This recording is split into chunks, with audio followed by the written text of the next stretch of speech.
Well, that was a tale of two halves last night. Good morning, 6:05. It is great to have you here on KCMO Talk Radio 95.7 FM. We are streaming on the KCMO Talk Radio app, 28-7. Chiefs beat the Commanders last night on Monday Night Football on a dreary, misty night out at Arrowhead Stadium. And this team is on a roll, man. But that first half, I was like, boy, that guy John Anthony knows a thing or two, huh? He was on it, saying, I don't know. And then the Chiefs took care of business in the second half, smoking the Commanders in that third quarter and winning by 3 touchdowns after it was a 7-7 game at halftime before the Chiefs opened it up in that third quarter and got the offense absolutely rolling. So great win last night. Mark's got his Chiefs hat on. Did you hit that big parlay last night, Mark Van Sickle? I hit the Equinox parlay. I was one leg off on the Chiefs again, 2 weeks in a row. Oh, wow. I needed 15 yards from Hollywood Brown, and he didn't even have one catch. All right, so the Sports Equinox parlay, last night was the 32nd time in sports history that there was a Major League Baseball playoff game, or I should say a World Series game. I think it's just any Major League Baseball game, right? Of course, would be the World Series. Any Major League Baseball game combined with an NFL game, combined with an NBA game, combined with an NHL game. And, Mark, you hit the Pittsburgh Penguins, right, in the NHL. Yep. You hit the Oklahoma City Thunder in the NBA. You hit the Chiefs. And then in the 18th inning of the World Series last night, you took care of business with the Dodgers victory. I fell asleep in the 15th. Did you? What time was that? 12:45, way too late. What are you doing staying up to get till 4 hours of 12:40? sleep. Stop. What are you staying up till 12:45 for, Mark? Come on. What pushed me over the edge was they kept walking Ohtani. They wouldn't let him have a chance to hit a home run, and I was getting mad. You know what put me over the edge? Hearing that you're staying up until 1 a.m. I need you on your game for this show, man. Tirade Tuesday's coming up in 2.5 hours. People are going to be bumping on the phone lines. You're going to be falling asleep on the board in there. Oh, no, I'm wired. I'm still ready to go. You're wired because you're drinking whatever you're drinking there, that energy drink. That's why you're wired. You're going to be fried by 7:30. I mean, Keatsman's back today. Yeah, it's Keatsman's problem. Yeah. I mean, Keatsman's coming back from vacation. His producer is going to be face first on the board before the show starts. Jeez. Oh, my goodness. All right. I told Mark, I said, I hope they don't start canceling parlays because the results come the next day, right? With that game going 18 innings, you got 2 whole games in and they play again. Oh, my goodness. Wow. That was unbelievable. 18-inning win last night for the Dodgers over the Blue Jays, 6-5. Dodgers lead the World Series 2-1. Now, back here at Arrowhead, Clark Hunt did his annual midseason press conference. And Clark Hunt, of course, got asked about the stadium project because we've been sitting here for years trying to figure out what these two sports franchises are going to do. And take a listen to what Clark Hunt had to say. Basically, he said... Yeah, so it's not something I can... Hold on. Basically, he said nothing about the stadium project, but here it was in Clark Hunt's own words. Stadium projects move at their own pace. And we've learned over the years that you can't really force them to go faster, even if you want them to. So it's just important for us to keep working on both options. We're glad that we have both options, and hopefully sometime in the near future, we'll get to a decision. Well, of course he's glad he has both options. Right? I mean, he's been able to pit these two states against each other. Kansas has been willing to play ball, no pun intended, which then forced Missouri to basically have a special session where they gave more tax incentives, this time from the state, to try to keep the Chiefs and the Royals in the state of Missouri. So I mean, Clark Hunt's happiest guy in Kansas City. Team's playing great football, and, these stadium deals are going to come together at some point, and no matter what, his deal on the Missouri side, if he stays there, is better than it was for the last 20 years. Over the last 20 years, it was just the sales tax from Jackson County. He may get more money out of that sales tax when all is said and done if the Royals leave Jackson County, which seems all but certain at this point. And then he's got this massive state incentive as well that he didn't have for the last couple of decades. And then, of course, if he goes to Kansas, listen, I, as you well know, much more skeptical about that side of the state line and what the Star Bond actually looks like. But if he can figure out a way to get up to 70% of that stadium on the Kansas side funded by the taxpayer, that's a pretty good deal, too. Now, when he says these stadium projects move at their own pace, I mean, they really don't. Let's be honest. They don't move at their own pace. They move at their own pace if you're trying to figure out a way to finagle the politicians into doing what you want. Then, yes, they do move at their own pace, if you want to interpret it that way, John. Well, they kind of move at the pace of the Monarch schedule, as it were, with Frank White being involved at that point. That's a good point. But now we can take the Monarchs off the table. Yeah, but all taken care of. The Monarchs road trips really got in the way of the Royals and Chiefs stadium plans off to here. Cleburne. Yeah, that's true for the last couple of years. But I don't hear a guy who's obviously showing his hand. He's smart not to show his hand. He's not going to bother doing that. But if you think about a timeline for all of this, what I think you're looking at is Clark Hunt saying, I want the Royals to move first. Because Clark Hunt really can't say, I'm staying at Arrowhead and here are the plans. If the Royals are like, well, we don't know exactly what we're doing, that's kind of awkward. So that's where he's got to basically sit there and wait for the Royals to make their announcement. Now, from what I'm hearing, the Royals may be all of 2-3 weeks away from having that decision made sometime before Thanksgiving is what I would say. But as you may have heard yesterday on this show, if you didn't, we'll get to it coming up. You had an Overland Park mayor who was on the ballot 1 week from today, Kurt Skoog, who did not want to discuss whether or not he is a proponent of the baseball stadium being at 119th and Knoll. He chose to answer it how he wanted to answer it, and we'll get to that coming up here on KCMO. But he clearly was not in the mood to either be a proponent or an opponent of a Major League Baseball stadium sitting at 119th and Knoll. And that's because he's got to know deep down it is somewhat controversial to put a baseball stadium there. He's got to know that that is not something that the bulk of the residents want, because if they did want it, you'd be like, yeah, sure, I'm all in favor of it. Sign me up. This is great. I'm in. That's not what's going on right now.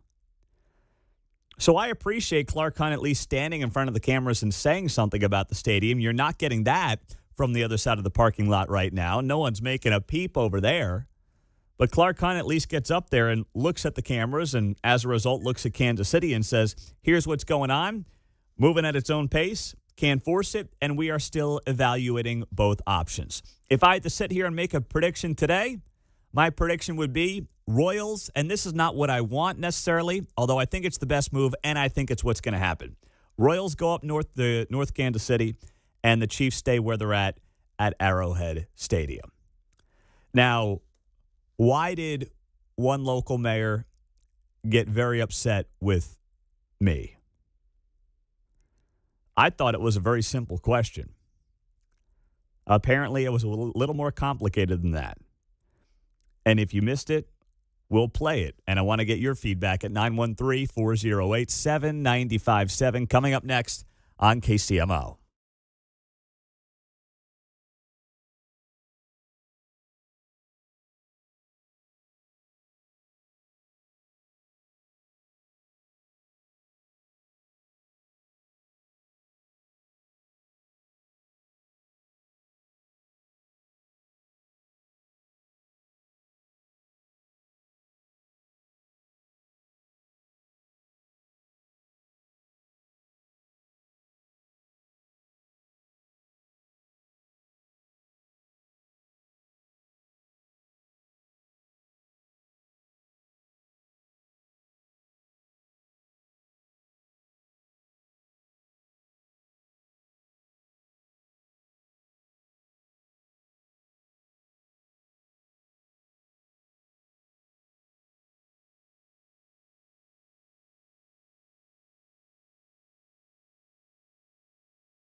From Gladstone to Gardner, you're listening to Mundo in the Morning on 95.7 FM, KCMO Talk Radio. You tell me. I'm just trying to get some answers around here, that's all. I think it's of interest to not just residents in Overland Park, but I think the entire metro is intrigued by where the Kansas City Royals are going to go. And it does seem, as I reported 3 weeks ago here on the show, that North Kansas City may be option 1A, and Overland Park 119th and Null is option 1B. And then Washington Square Park, from what I've heard, is out of the mix. There are 2 finalists in the Kansas City Metro to land the Royals.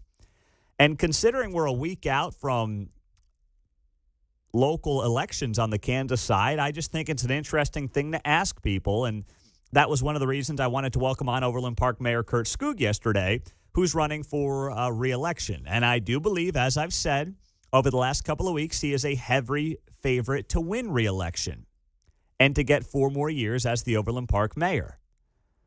I'm not getting involved in the race, but I do think that, the 2 people who are running in the race, which is, of course, Skoog and Faris Farrisati, should be able to answer a simple question.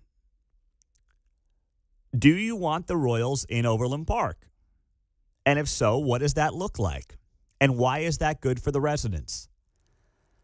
Now, it's ultimately going to be a state decision, right? The state of Kansas has passed this Star Bond deal. The Royals have to basically present a Star Bond district to the state of Kansas, and this board at the state level will decide whether or not it's approved. But still, let's be honest. Overland Park has a lot of juice in this decision. If Overland Park starts throwing a fit, you know what? You could probably get this thing nixed pretty quickly. So I asked the mayor yesterday whether or not he would be a proponent of the Royals coming to 119th and Null.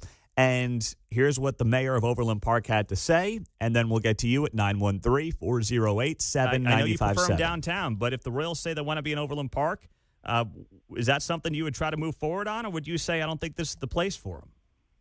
Yeah, we have multiple sites in Overland Park that could work for a stadium. So the key to understand is that a new modern baseball stadium is not Kauffman Stadium, right? It is not a 45 to 50,000 seat stadium surrounded by giant concrete parking lots, right? Where there's only 2 ways in and out, right? You either go to I-70 or you go to 435. I encourage people to go look at what modern baseball stadiums look like. That is not what they are, right? They're smaller today. They're surrounded by additional development that makes it more of an experience than just showing up at a baseball game. So we have places in Overland Park where it could work. We'll have to see what the proposal is, what it looks like. Does it work for the residents and the businesses of Overland Park? At the end of the day, that is the key question. But there's only one part being talked about, right? And that's 119th and Null, unless you want to break some news on this show and suggest there's another location getting interest from the Royals. There are multiple locations in Overland Park where a baseball stadium would work. Okay. And the 119th and Null location, do you think that is a good place for Major League Baseball? That's one of multiple sites that could work for baseball in Overland Park. I understand that, but that's not what I asked. Is it a good place for baseball in your opinion? That's my answer, Pete. Pete, I gave you the answer. Okay. All right. So the answer is there is. You don't want to answer the question. You don't want to answer the question, just so I'm clear. No, Pete, I'm being very clear. You asked if that is a place where it could work, and I said there are multiple places where it could work. So I answered your question, and so would love to talk about the election coming up, Pete. That was Overland Park Mayor Skoog on the show yesterday. So make of that what you want. I don't think the question was answered. I will stand by my assertion there. But he is allowed to answer the question how he sees fit. But then it's also my job on the back end to acknowledge that the question was not answered. Is that a good place for Major League Baseball at 119th and all? It's a yes or no is really all it is. I happen to think it's a no. Okay? I don't think it's even close. I think it's a terrible place for Major League Baseball. I could think of few worse places for Major League Baseball than 119th and Null. I don't know how you're getting people in and out of that place. I mean, you talk about saying Kauffman Stadium has 2 ways in and out, which isn't really true at all. I mean, there's a lot of ways to get in and out of Kauffman Stadium. Blue Ridge. Yeah, exactly. I mean, we've all got our back routes. There are many ways to get in and out of that place, not 2 ways. But I can tell you this, snaking down College Boulevard, trying to work through neighborhoods in Leawood to get back out to, State Line Road and then shoot up to the interstate, boy, that's going to go over real well. Right? I can see that being just a gem 81 nights a year for the folks in Leawood and Overland Park. So maybe it's Leawood that's got to step up to the plate here and start making some noise. I don't know. But it doesn't sound to me, and this is just reading the tea leaves here, that if the Royals pick Kansas, Overland Park is not going to get in the way of this thing. You can hear the politicians say, hey, if the Royals pick Kansas, we'll go through our regular process and we'll hear from the residents. I mean, that's going to be like listening to the Teacher and the Peanuts episodes. Wah, wah, wah, wah, wah, wah, wah, wah, wah, wah, wah, wah, wah. You can get up there and say whatever you want in front of that city council if we get to that point. And they're not going to hear a word that you're saying. At that point, it will be a done deal.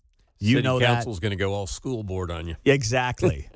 You know that, and I know that. Okay? So if you want to get out in front of this thing, well, there's an election coming up in a week, and I'm not telling you who to vote for. I'm not getting involved in this deal. I'm not. I have no interest. Not something I want any part of. I'm just saying there is a mayor's race coming up in a week in Overland Park. You should do your research on what exactly your candidate options are on that front. We will ask the other individual running for mayor of Overland Park, Faris Farrisati, coming up at 8 o'clock, a very simple question. Does he support the Royals in Overland Park? Does he want to see the Royals in Overland Park? That's it. That's all I want an answer to. It's a very simple question. It's a yes-no question. And then you can build upon it after the fact. But that's the only thing that I'm interested in hearing here at this point from these 2 mayoral candidates. And I know that people will say, well, that's not the most important issue impacting Overland Park. Okay, I get it. Overland Park's a very big place. If you live down on 159th Street, I guess you don't really care about the baseball stadium being at 119th and Knoll if you're never in that part of town. But I think anybody within a stone's throw of that part of town, or anyone who spends time in that part of town, or even business owners in that part of town, may not love that idea. Because it could get very messy and very hairy very quickly. And we're not talking about, 8 football games. You're talking about 81 baseball games is what you're talking about. And that's what makes this a very unique proposition. 913-408-7957 is how you join us on KCMO. That is the text line as well. Pete, all the mayor did was show he doesn't know the real details of the Royals moving to Overland Park. No, I'm not sure that's true. Maybe not wanting to share the details, but I don't think that's what's going on. I believe, this is my belief, the mayor knows more about the project at 119th and Knoll than he may be willing to let on. And let's be clear on this too. There is one site in Overland Park being considered. I don't care that there are multiple options that could host the Royals. Doesn't matter. There's one site under consideration. That's it. And we all know that to be the case. I confirmed that last night with a couple of sources. There's only one place being considered. Coming up next on KCMO Talk Radio, what is the latest on redistricting on the Kansas side? We'll tell you. We have the details next.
from the nation's heartland. You're listening to Mundo in the Morning on 95.7 FM, KCMO Talk Radio.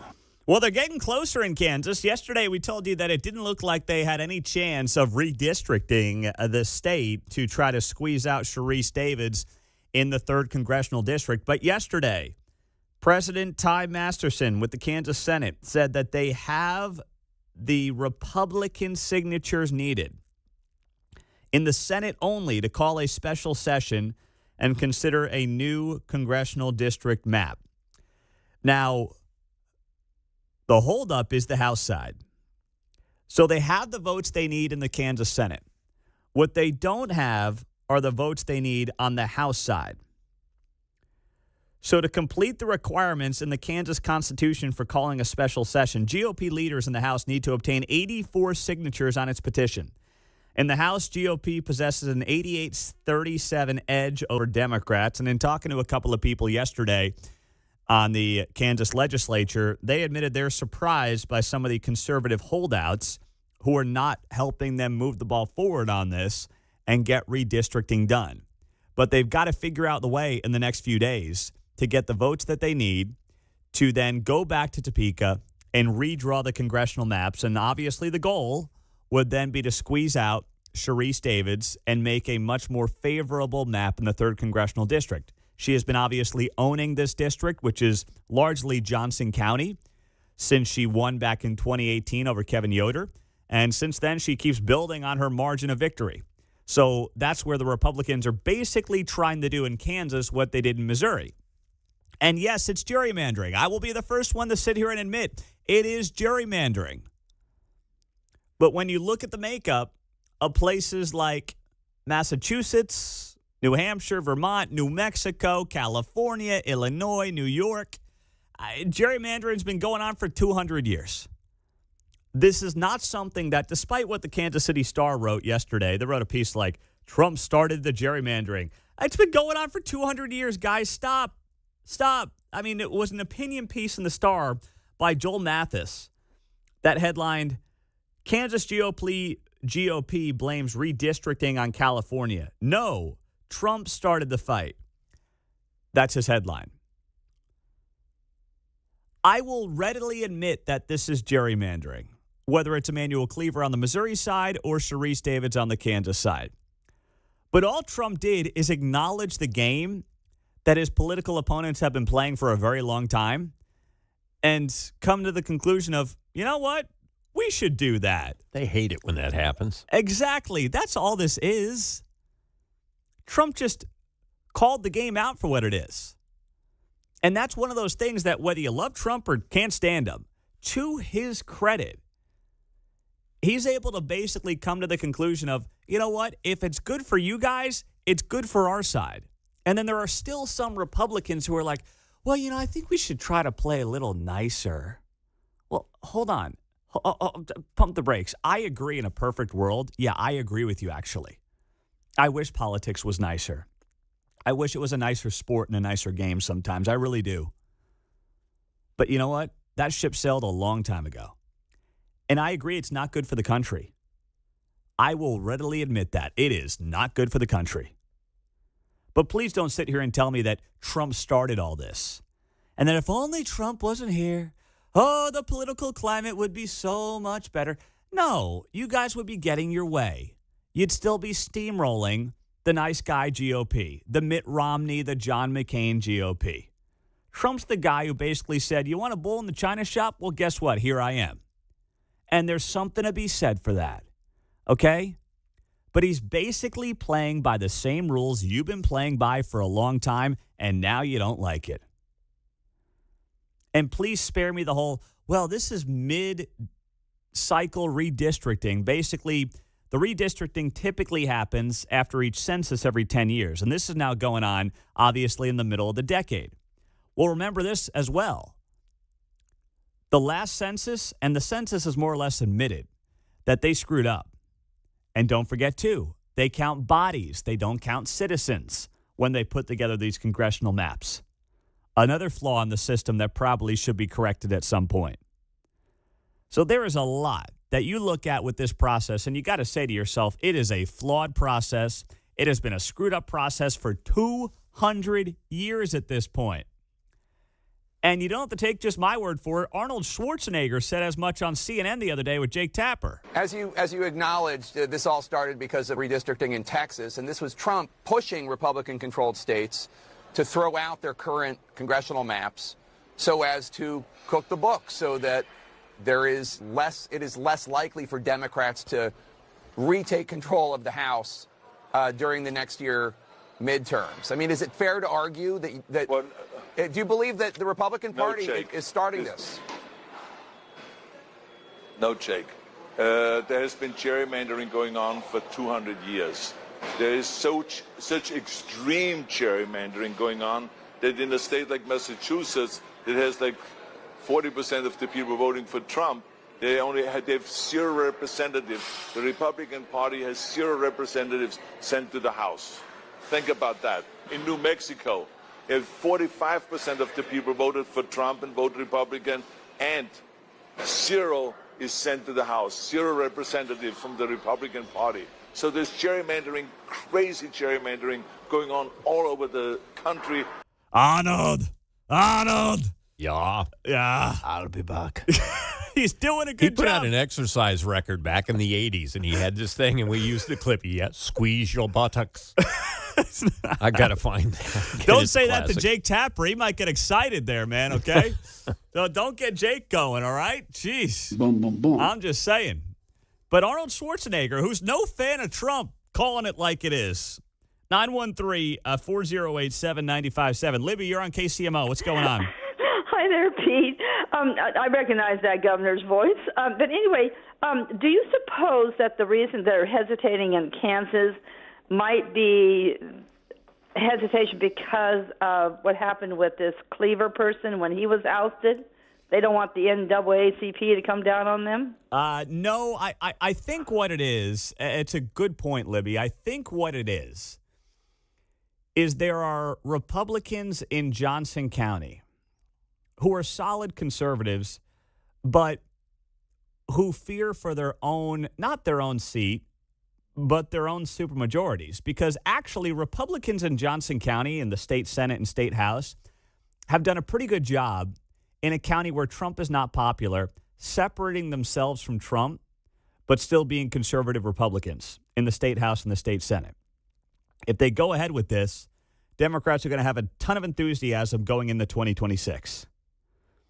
That could lead to big wins in some of these state House and state Senate races. That could take away the supermajorities in the state House and the state Senate, and could also potentially help the Democrats in the governor's race in 2026 in Kansas, where there's this groundswell of enthusiasm. Hey, you took out Sharice Davids. That's our girl. And they have incredible momentum going into next year. I think that's the hesitancy that exists on the Kansas side from some Republicans in the House in particular. And that's why they don't want to go down this road right now. Less of an issue in Missouri. Missouri's obviously a Trumpier state than Kansas is. It's just a reality. And also, you've got some of these elections next year that will play a big role in what the future of Kansas looks like. Missouri is basically in the clear on any of these statewide races until 2028. So I think it's more about what it means for next year's elections in Kansas than anything else. Coming up, the 6 at 6. Top 6 stories in the 6 o'clock hour we'll get to on 95.7 FM, KCMO.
You're listening to Mundo in the Morning on 95.7 FM KCMO Talk Radio. 6:49 on a Victory Tuesday morning across Kansas City. Let's go. It is that time of the morning.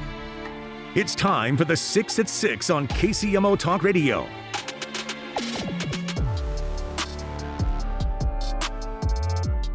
Number 1. That is where we start on this 6 at 6 at Arrowhead Stadium. Chiefs win their third straight game, beat the Commanders 28-7. The game was tied at 7 at halftime, and the Chiefs take care of business with an explosive third quarter in particular. 2 touchdown drives, both at least 75 yards going 8 plays. They had 3 straight touchdown drives to start the second half of 80 yards, 75 yards, and 94 yards, and then put this game away with a defense that was just outstanding once again. Look at the yards on each drive for Washington in the second half. 5 plays, 25 yards punt. 6 plays, 17 yards punt. 3 plays, 1 yard punt, interception. That's all defense right there, baby. And the way this offense is now clicking, wide receivers are back, healthy, Rasheed's in the mix. And this is starting to feel like a very special year here in Kansas City. And now all eyes turn to what's coming up on Sunday. And that is a road matchup in Buffalo against the Bills. Tony Romo on the call, screaming his little head off alongside, hello, friends, Jim Nantz. So that's coming up on Sunday, 3:25 kickoff, CBS, must-watch football in Buffalo. Number 2. Next up, oh my goodness, what a night it was last night. If you were a baseball fan and you stay up until the middle of the night, you got 18 innings. You got 2 games, double your money's worth of World Series baseball that ended with this walk-off Dodgers home run over the Blue Jays. Los Angeles. Freeman sends a fly ball to center field. Varsho's going back before the clock strikes midnight. Freddie Freeman has ended it. It's a repeat hero with the last word on a Game 3 classic.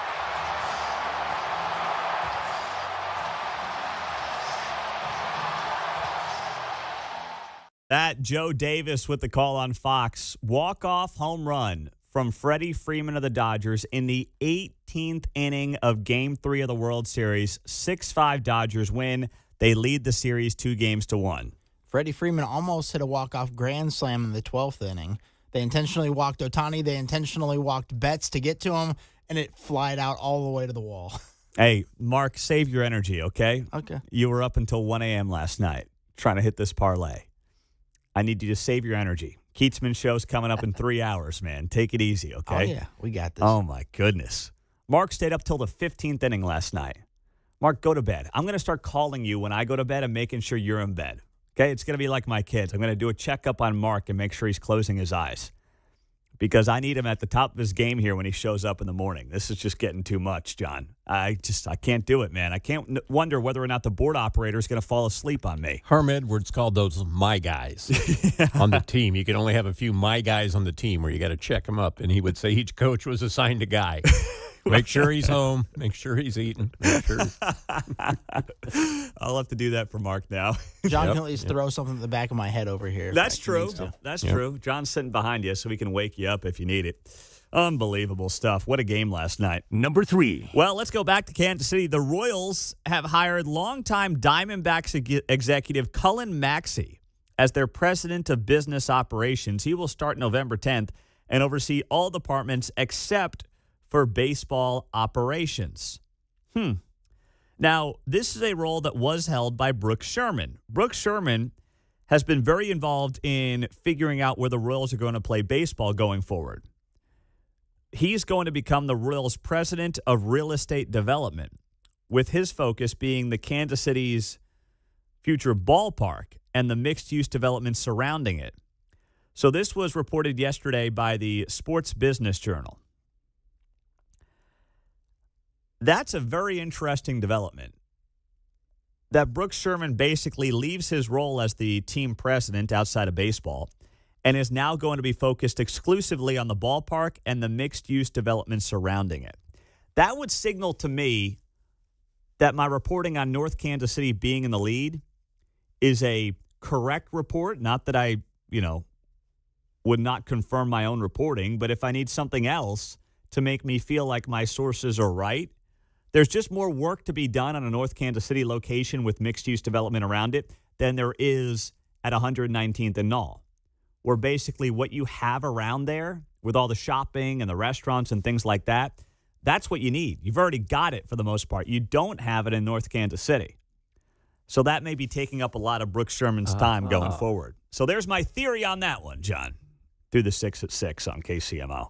Number 4. Rolling right along, let's go to the hurricane that everybody is keeping an eye on. Hurricane Melissa, Category 5, set to unleash life-threatening catastrophe in Jamaica.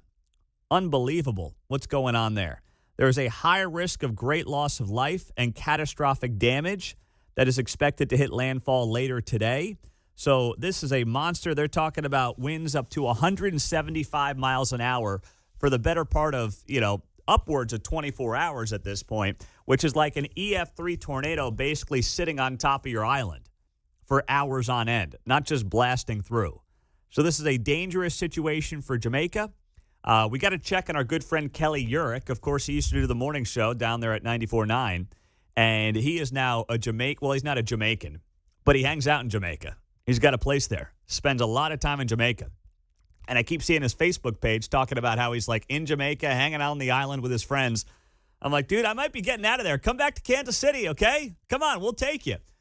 I do have an update. Melissa's beginning to hit Jamaica. Power is flickering. That was 59 minutes ago. Okay. Per who? Kelly Urich. Oh, that's... Yeah. I texted him last night, but when I texted him, it always had a blue bubble for the iPhone. And then it showed up green. So I don't know if he's changed his number or if he doesn't have any cell service or what's going on. But if he's posting on Facebook, I got to get a hold of this guy. Try to get him on the show this morning. But Hurricane Melissa set to take direct aim as a Category 5 on Jamaica. Number 5. Rolling through the 6 at 6 here on KCMO. Former President Joe Biden experienced such cognitive decline while in office that it remains a serious question as to whether he was aware of the substance of the various pardons and commutations signed in his name via AutoPen.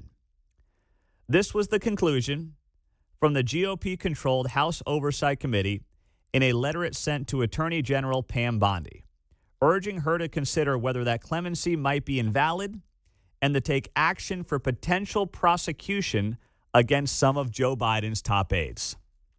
Wow. That letter was sent yesterday and is the headline story this morning on CNN because, of course, they are not happy about that. Number 6. And last, but certainly not least, in the 6 at 6, how about this? Frasier star Kelsey Grammer just welcomed his 8th child at the age of 70. He shared the news during an episode of Pod Meets World released yesterday. His wife is 46. And they just had their 4th kid. So for him, that's 8, John. Woo! Trying to keep track in the seniors division between him and De Niro. I know. And Pacino, too, I think, has one. Yeah. Oh, my goodness. They've all got a long way to go to catch up to Nick Cannon. That's true. That's true. Grammer and his wife of 13 years already share a daughter who's 12. They have 2 sons who are 10 and 8. And now they got a newborn. She's 46. He is 70. Way to go there, Kelsey. Congratulations, buddy. Kendall Gammon on the game last night. Coming up next.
Well, it was a win, and once the second half got rolling, it turned into a dominant win last night at Arrowhead Stadium. Chiefs beat the Commanders 28-7. Kendall Gammon here to break it all down. Brought to you by Xfinity. Sports are unpredictable. The price of your internet should not be. Introducing the 5-year price guarantee. One consistent internet price for 5 years, no annual contracts, guaranteed.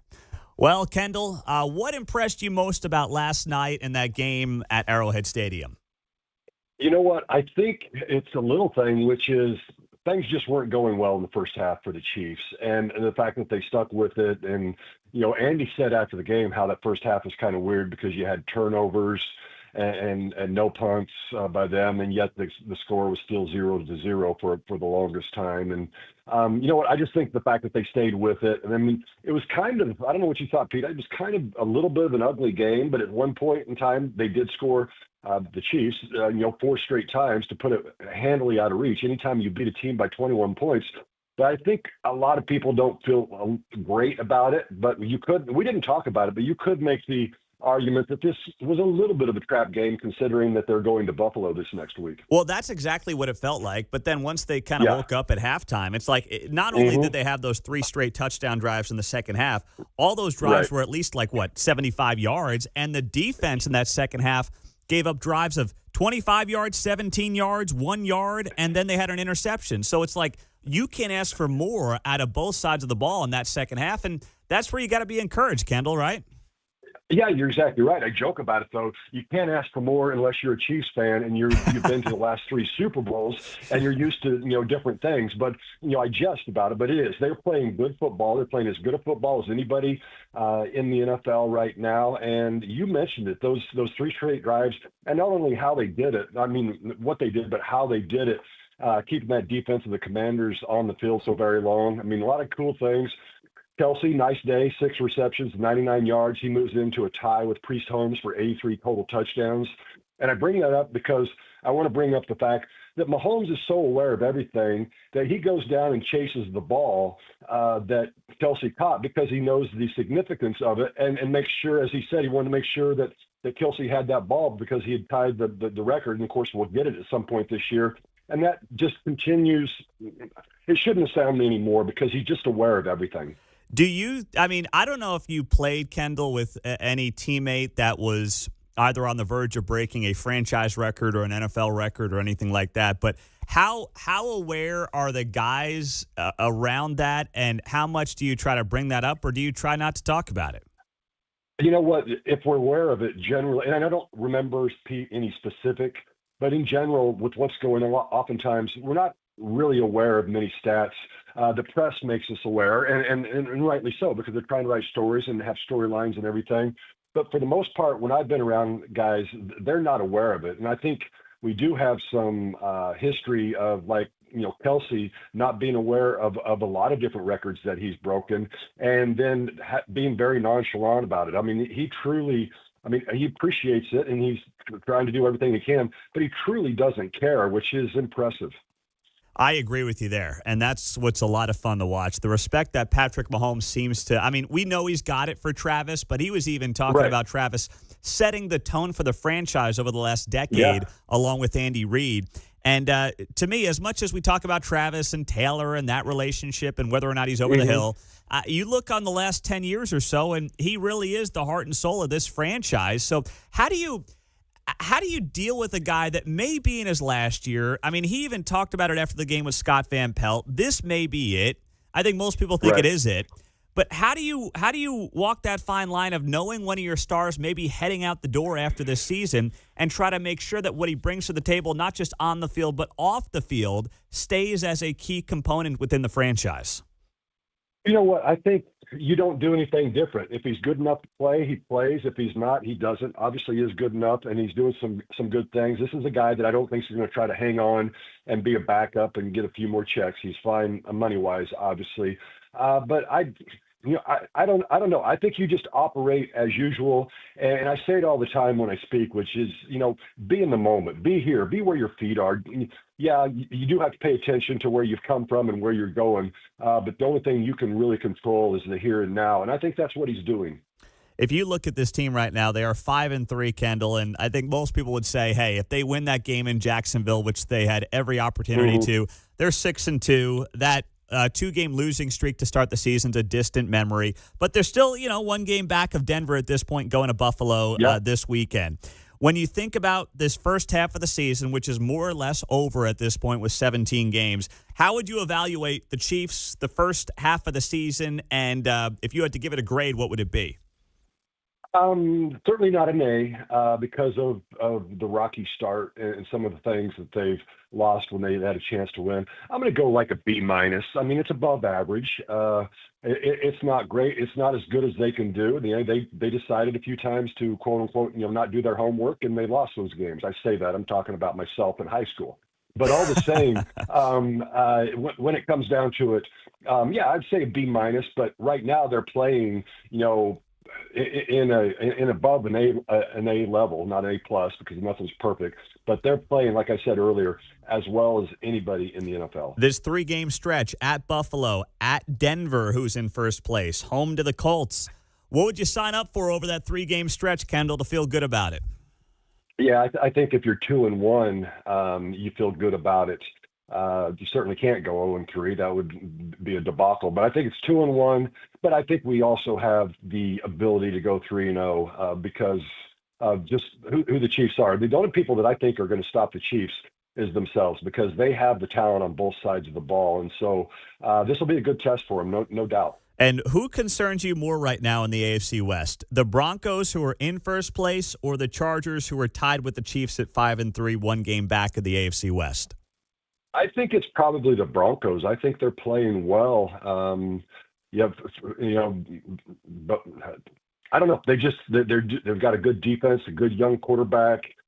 Sean Payton has got him going, and they're just doing a lot of good things. I mean, that was a pretty convincing win over the Cowboys. I know the Cowboys aren't what they used to be, but 44-24, you put that many points up on the board, you're doing something right. All right, Kendall, we'll get set for the big game at Buffalo coming up on Friday morning. We'll have you back on the show 3 times this week. And last thing, the preparation on a short week like this. You come back on Tuesday to the facilities. You got to go on the road this weekend. I mean, this is a tough 7-game stretch here. What does it look like in that facility when you got to have a week like this crammed into 2 games in 7 days and going on the road? Well, for the most part, you just want to make sure you have your legs under you. So they won't go full pads, I doubt, and it'll be a lot of glorified walkthrough. They'll run a little bit of full speed stuff, but in general, the big thing is getting everybody healthy and ready to go. And as you mentioned, it is a tough week, not only because it's a short week, but then you're going on the road, so you kind of lose a little bit of a day there. You're exactly right. So yeah, this is a tough stretch, but they've done things like this before, so it's not new territory for them. Yeah, and they got the bye week coming up after this game, which I got to imagine, as a player, man, let's be honest, you're looking forward to that bye week, and that gives you maybe a little extra motivation going into the game, no? Oh, there's absolutely no doubt about it. I remember that for sure. And you never want to go into a bye week on a loss. So you want to get that going so you can enjoy yourself. Big Red, Andy Reid, the head coach for the Chiefs, always gives them several days off, and rightly so. And so there's a carrot out there dangling, no doubt. That's great. All right, Kendall, we'll talk to you on Friday morning. Thanks so much. Okay, you bet. All right, Kendall Gammon on KCMO. I feel like it's like going into winter break as a college kid. Just get me there. Get me to that winter break. Get through these finals. Let's go. Coming up. You got to be kidding me with this, right? I mean, you've got one of our 2 governors insisting they don't want to get into a bidding war. You already got in. You started the bidding war. Spare me. I'll explain to you what one of our 2 governors had to say coming up next on KCMO.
On Tuesday's Guy Benson Show, day 28 of the Democrats' government shutdown. Also 1 week away from Election Day in Virginia, New Jersey, and New York City. Coming up at 2 o'clock on KCMO. You know, I think John's starting to rub off on me too much. Sometimes I just start yelling at my television when I watch the local news, and I'm like, gosh dang it. This is not good. Dude, I invented the interactive TV thing. I know. Never talks back, though. It never does. But yesterday, I see this report from Fox 4 and John Holt, and I would never yell at John. He's a friend of the show, and I wasn't yelling at Fox 4 per se. Sometimes I yell at the television because of the anchors. But in this case, I was yelling at the TV because of the story about Kansas Governor Laura Kelly insisting that she is not interested in a bidding war over the Chiefs and the Royals. And it's like, ma'am, excuse me, ma'am, let's not rewrite history here. You started the border war. You started the bidding war for the Chiefs and the Royals. Please. So I start yelling at my TV, and I'm like, gosh, John would be so proud of me right now. He really would. Here's the report from Fox 4. Governor Kelly says she does not think it's fair to Kansans to get into a type of bidding war approach to economic development. So, you can be sure that, we've done a lot of economic development deals in the time that I have been governor, and we have vetted every single one of those to ensure that if we're going to invest this kind of money, we're going to get a heck of a return on that investment. So if that is how this is now being portrayed by Governor Kelly, that I'm not interested in a bidding war for the Chiefs and the Royals, when the real history is that you started the bidding war. When the state of Kansas decided that they were going to try to pull the Royals and the Chiefs into Kansas by passing their star bond deal to entice the two teams to the other side of the state line. And now you're saying, not interested, no bidding war here. That tells me that they're trying to soften the blow for when both of these teams elect to stay in Missouri. And what the politicians will say is, well, we didn't want to get into a bidding war. No, nope, no revisionist history allowed around here on KCMO Talk Radio. You started the bidding war, and then you forced Missouri to do its own bidding on behalf of the taxpayer. The teams end up winning big time, which, you know what? They're allowed to do. They're a business. They played these two sides of the state line like a fiddle. And in the end, guess what? Missouri may end up coming out on top. And then Kansas will say, we didn't want to get into a bidding war. Oh, my goodness. That is such a lie. Isn't it funny? We'll revert to the benevolent aunt and uncle role. If you kids can't live with your parents, you can live here if you need to. Yeah. That's kind of, Kansas will say, we just didn't want them to go to Nashville, Salt Lake City, ...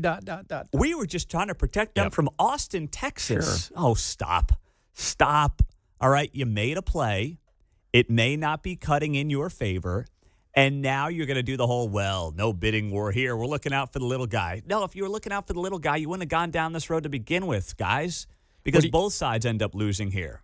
What do you suppose, like if Kansas were an amphitheater and Johnson County's the stage, the band's never playing for the guys on the stage. They're playing for the rest of the amphitheater. Yeah. Would that be, the people on stage, they're in on it. They know, we're in on the stadium thing. But we got to tell the rest of the state, hey, we're not going to pursue this and tax you guys in your revenue. Yeah, I mean, there could be some of that going on. What I really think this is about Laura Kelly realizing that they may not get these teams.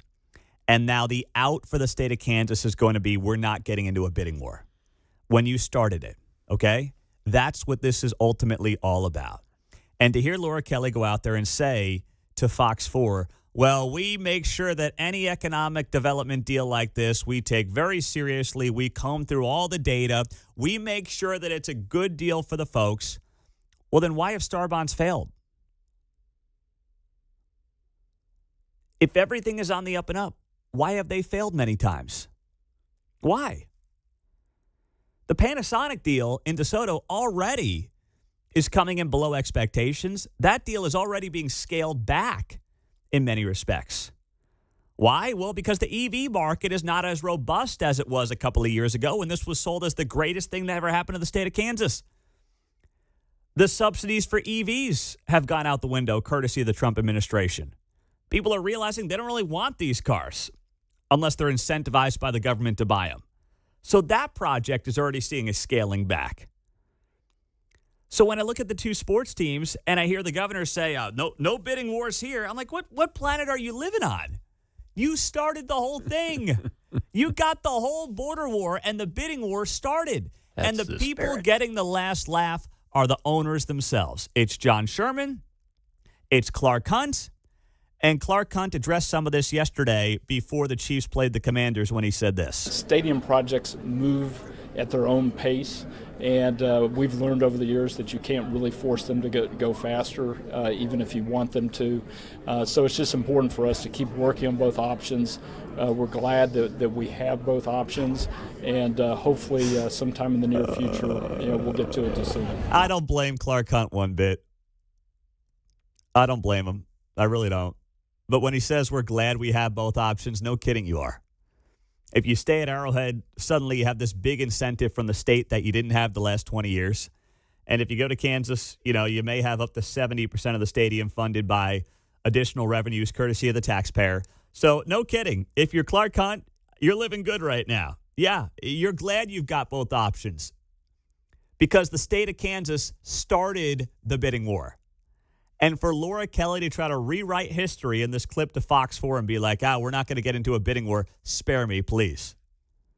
I don't want to hear it. You guys got the whole thing going, and now you want to act like you're not playing the game that you've been playing for the better part of a year and a half. That's not going to fly here. No way, no how.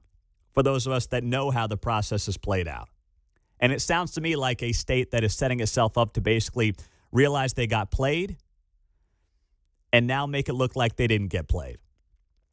Coming up, the teacher who got unfairly fired. Let's get to some of the details within that school district next.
from Overland Park to Parkville. You're listening to Mundo in the Morning on 95.7 FM, KCMO Talk Radio. We have spent a lot of time on a story that I am not going to let up on, and that is the firing of Barb Hart, the teacher at the Blue Valley School District who was helping a special needs kindergartner who was having a meltdown a couple of weeks back. She physically removed the child from the situation in the hallway, brought that child into a classroom, and helped that child calm down. She got fired for putting her hands on the child. Despite the fact that the parents of the student said that Barb Hart did the right thing, they're glad that she did the right thing. And you had multiple school board members who voted to fire Barb Hart, who are admitting privately that they didn't want to fire her, but they did not want to go against the administration. And I think it's a chance to really look under the hood of how these school districts operate and what is going on behind the scenes. And no one knows that better than Dave Trabert with the Kansas Policy Institute, who is joining us on KCMO Talk Radio 95.7 FM. We are always streaming on the KCMO Talk Radio app. Dave, good morning. It's great to have you here. I really think this is showing some of the underbelly and the worst of how some of these school districts operate. As you look under the hood in Blue Valley, what stands out to you the most when it comes to how these districts operate and how out of touch they are with parents and some regular folks in their communities? Well, good morning, Pete. This is a really sad situation, what's going on there. First of all, for board members privately to admit they don't want to go against the administration, my God, that's why they got elected. Yep. Your job is to manage the administration. They work for the board. Too many board members are focused, like a lot of elected officials. My number one priority is to stay in office, and I don't want to upset the bureaucracy. You look at bureaucracies love policies. They get so tangled up. There's so many layers. I mean, you look at the payroll listing for the Blue Valley School District. There's the superintendent. Then you have several deputy superintendents. Then you have several assistant superintendents. And then below them, you have executive directors of everything under the sun. It's a bureaucracy designed to be a bureaucracy. It is not at all related to what should be the district's purpose of improving student outcomes. I mean, I'll give you an example. And Shawnee Mission is by no means an efficient district, but if Blue Valley had the same number of students per manager as Shawnee Mission, they'd be spending like $8 million less a year just on management personnel. They are so top heavy. It's crazy. And none of this is related to effectiveness. And you can look at that when you see automatic increases. Like here's 5 or 6 executive directors, all making the exact amount of. Previous year was 191,000. This year's almost 207,000. Exact 8% increases. That says bureaucracy. Everybody makes the same. We're not going to look at whether you did your job, how effectively you did your job. If you're in the role, you're going to get a lot of extra money. When you look at how they examine policy, especially with personnel, there has to be nuance. You look at, surely they have a policy, and I know they do, against discrimination. And yet, what action did they take a few years ago against the staff when they created a video that criticized white people, Christians, and Republicans? No, they defended that. Their 4-person communications department that cost them about $500,000 a year defended that video. Well, that's academic freedom. Where's the 4-person communications department on this whole saga involving Barb Hart? You got a $500,000 comms department, and no one can get a hold of anybody there. I mean, what's the point of a communications department when the biggest, most, I guess you would say, front-facing crisis or issue they've had in a while, and you can't get a hold of anybody over there? Well, in this case, when there's questions about what's going on, the communications department is the district's brick wall. nothing shall penetrate. We protect everyone. Everyone knows. You just say, I defer you to the communications department, and their lips are sealed. The other purpose of the communications department is a constant stream of look how good the adults are doing in this district. It's not, you don't need a communications department in a school district. And in fact, many school districts across the country and in Kansas don't have communications departments. You need to put out a press release. You need to speak to media. That's the superintendent's job. That's the CEO's job. But they have so much money that they don't spend in the classroom that they come up with these bureaucracies. Dave Trabert's here with the Kansas Policy Institute on KCMO Talk Radio. You know, the sad part of this, I'm not here to rag on people making a lot of money. I want everyone to make as much money as possible. But I think about this story with Barb Hart, and here's a teacher who spent 25 years in the classroom, which is where you want your best and your brightest, because the end result, as you've talked about many times, Dave, is the results of the student. That's the point of the whole system, or supposedly the point of the whole system. These teachers are not encouraged to stay in the classroom if they want to get ahead for their families. And I find that to be sad. I find that to be disheartening. And now you have a teacher who did that for 25 years the right way. And this is the end result. I mean, everything about this story to me is what is wrong right now with our education system, not just in Blue Valley or Johnson County or Kansas, but around the country. What is your take on that? You look at, you start connecting the dots with things, stories like this. You have the parent saying the teacher did everything we wanted her to do. You have common sense. You have a child in distress. You need to remove them from the situation, put them in a safe place. Gently, of course, everything was done as common sense would dictate. So why would they so rapidly run to judgment and say, oh, no, that we have a policy, you have to go? That tells me there's a strong indication that there may have been something out for that teacher for some reason. Maybe she didn't toe the line. Maybe she spoke her mind. Maybe she stood up for students and the bureaucracy didn't like that. And now, we finally have her. She did something that we can point to a policy and say is wrong, and you're gone. And now you look at what are the school board members saying? Well, we didn't want to go against the administration. Again, that supports that we all know there's something fishy going on here, but it's more important that we protect ourselves, the adults, than a teacher or a child. And most importantly, I know you guys have highlighted this in your reporting at the Sentinel. What we want to see is an improvement in student scores, and there has been a massive downward trend in student scores across the state, while the administration continues to get bloated and get major pay hikes. What is the answer to this, Dave, outside of us just highlighting it and talking about it and hopefully bringing awareness to it? What needs to happen? Is it just new school board members, or is it something statewide?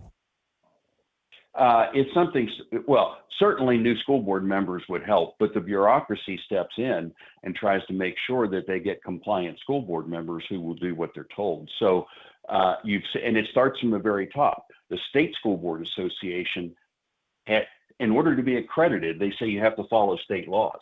You have the State School Board and the Department of Education being given audit reports that say school districts aren't following state laws.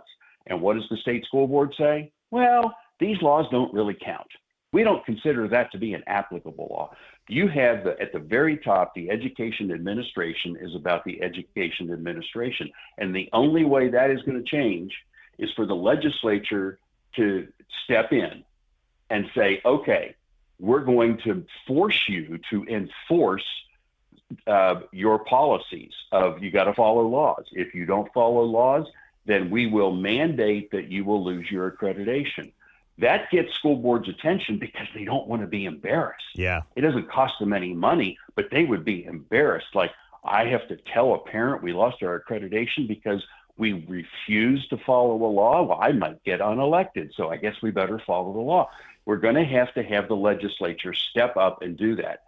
But again, we have a problem with legislators not wanting to run the risk of alienating the education bureaucracy, because then they might not get reelected. It all comes back down to, and it's almost like it's begging for term limits.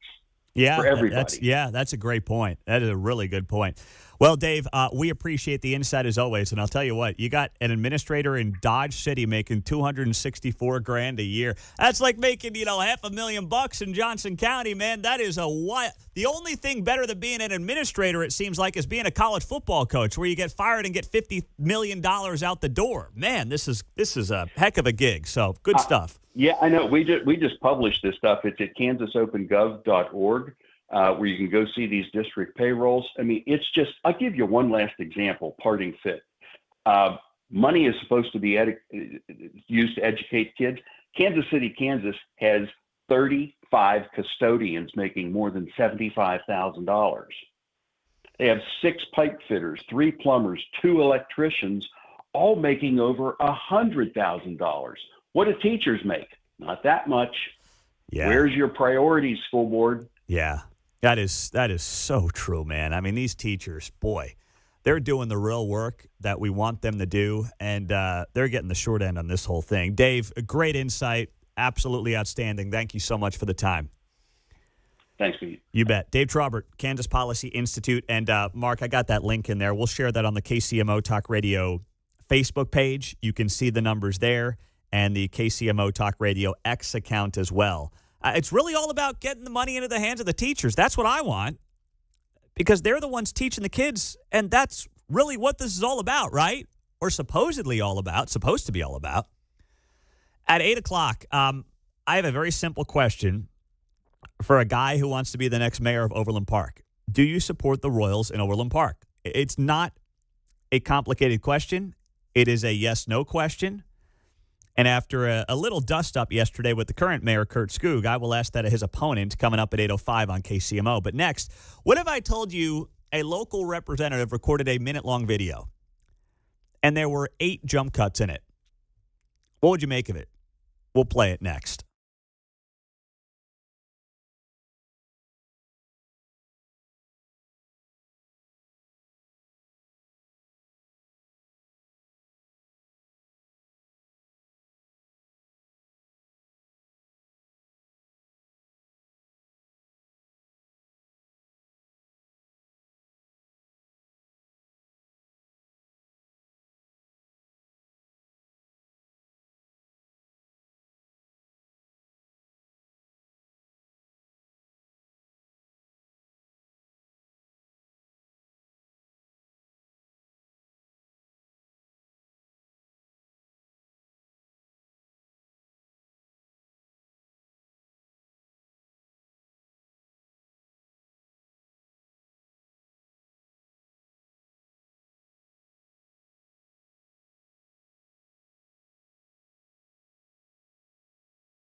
Hey, it's Kevin Keatsman. Stick around. I'm coming up at 10 o'clock right after Pete Mundo on KCMO 95.7 FM. Keats back in the saddle, 10 a.m. this morning on KCMO Talk Radio. So I and keeping a close eye during this government shutdown on some of our local officials, and Sharice Davids on the Kansas side is done more on social media than she's done in a very long time, just with consistent videos and posts about, I'm trying to bridge the political divide and open up the government. Okay, so tell Chuck Schumer to vote for the darn continuing resolution, open up the government. Just do it.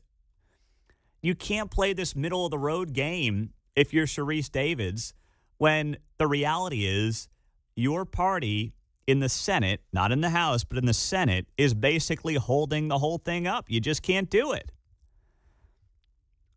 But her team is doing a good job on social media, basically trying to protect her image. And yesterday, she puts out a 58-second video. And I'm going to play the video here. And it's about a letter that she got from this student in Olathe, which, you know, whether or not this is true or not, I don't know. But whatever, it sounds good. And in 58 seconds, I counted 8 jump cuts. Now, that is where when you watch like a video, there's an obvious cut because the person either had a flub or they wanted to tighten up the video or whatever it was. 8 jump cuts in 58 seconds. That's not good. Just to be clear, we do 4 hours every day on this show, and there's no opportunity for a jump cut. Everything that you hear is live, except for the caller of the day. So it's not like I'm recording any of this. Everything is live. Sometimes we screw up. Sometimes we have a bad moment. But you hear 4 hours of just my voice. You hear John, you hear Mark, and everything is live. No jump cuts. You have politicians who do 58 seconds of content, and they have 8 jump cuts in the video. And you can kind of hear it. You can see it. I shared it on X at Pete Mundo this morning. It was like the first thing I saw at 5 a.m. I'm like, you got to be kidding me. And here's what it sounded like. Hi, everybody. Rep. Davids here. Every day I hear from folks about this government shutdown. Brennan has written in. He is a 6th grade student in Olathe. Brennan said, I think the main... You can kind of hear it like it's like... Brennan said... Yeah, it's very skippy. You get the different speeds or emphasis. Yeah, that's where you can kind of notice the jump cut happening, where it just sounds like it's not natural. And you can see it. It's very obvious when you watch it, but you can even hear it there. So anyway, here's Sharice Davids sharing this letter she got from a 6th grader in Olathe. Issue in our country currently is the government shutdown. Abraham Lincoln once said, a house divided against itself cannot stand. We are divided. If we cannot join together, we may have a very big consequences. I think that if Democrats and Republicans can agree, then we can end this. Leave it to the young ones to remind adults what they should be doing. Brennan, first of all, thank you so much for writing in. I appreciate you reminding all of us how important it is for us to come together so we can get this government open back up. I'm here willing and ready to work with Republicans, Democrats. Right now, my basic ask is for us to even show up at the table. I'm here ready, willing, and able to do that. Let's get it done. I'm ready, willing, and able to do that, says Sharice Davids after the letter that she got from the 6th grader in Olathe.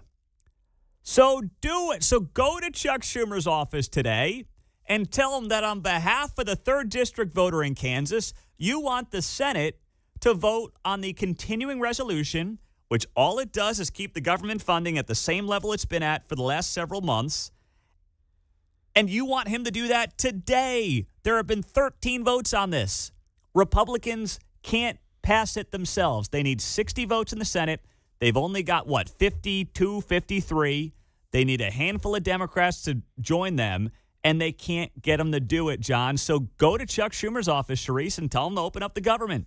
Better yet, let's cut out the middleman, Rep. Davis, and just send him Brennan's letter.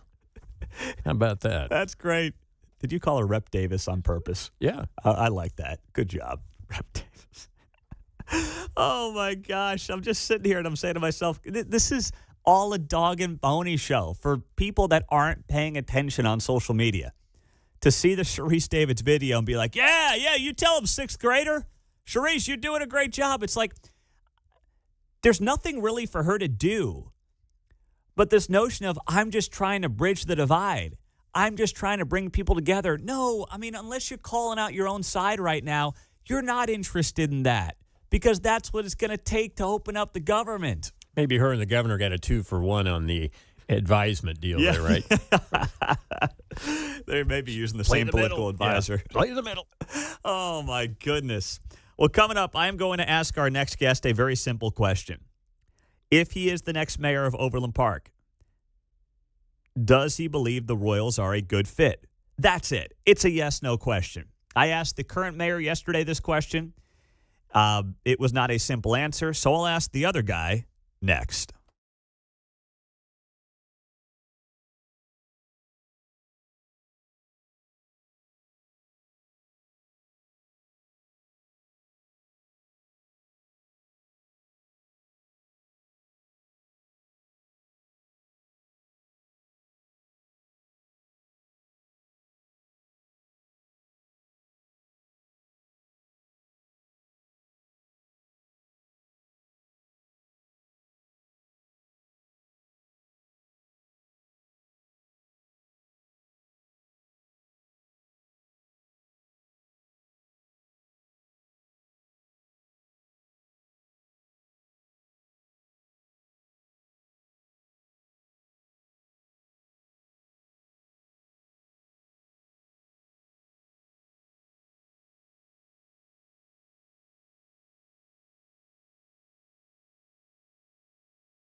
Well, it was a conversation that we had yesterday that is sparking this next conversation. We have 1 week to go until Overland Park selects its next mayor. And for those of us who are not Overland Park residents, I think the most intriguing question in this race that applies to the entire Kansas City Metro is whether or not Overland Park is interested in the Royals playing baseball at 119th and Null, right? I think that kind of matters here. Right now, we think it's all about what do the Royals want and what is the state of Kansas willing to approve when it comes to a Star Bond district. But what do people in Overland Park want? Faris Farrisati is running for mayor of Overland Park. He's a former council member in Overland Park as well. So, Faris, I have a simple question for you. Are you a proponent and a fan of the Royals playing Major League Baseball in Overland Park? Good morning, Pete. Thank you very much for this chance. I have a simple answer for you. No, and not on my watch. Okay. So how would you prevent that? If you win the mayor's race, what would you do to try to prevent the Royals from selecting Overland Park, if there's anything you can do at all? Because I'd be curious on that part of it as well. Of course. So please let me explain why I'm against it. That's not just a decision that I made lightly. First of all, I sent you, I am an evidence-based person. I sent you a number of studies which says any major stadium, any major professional sport venue increases crime rate by 8 to 11% in about 5 miles radius. This is well studied. Everybody knows it. It's not based on what I say, or it's not based on what they say. People of Overland Park simply don't need that. They don't need the additional stress. They don't need the additional crime. And they don't need the additional traffic. And the area is not even prepared for it. So those are the main reasons that I oppose a stadium in Overland Park. We love Royals, and we also love flying. Does that mean we need an airplane in our back? The other problem we have is going to be a multi-$100 million tax incentive probably to get this thing done, either in the form of a TIF or in form of every 3-letter code that you are very well aware of what I'm talking about, CID, TDD.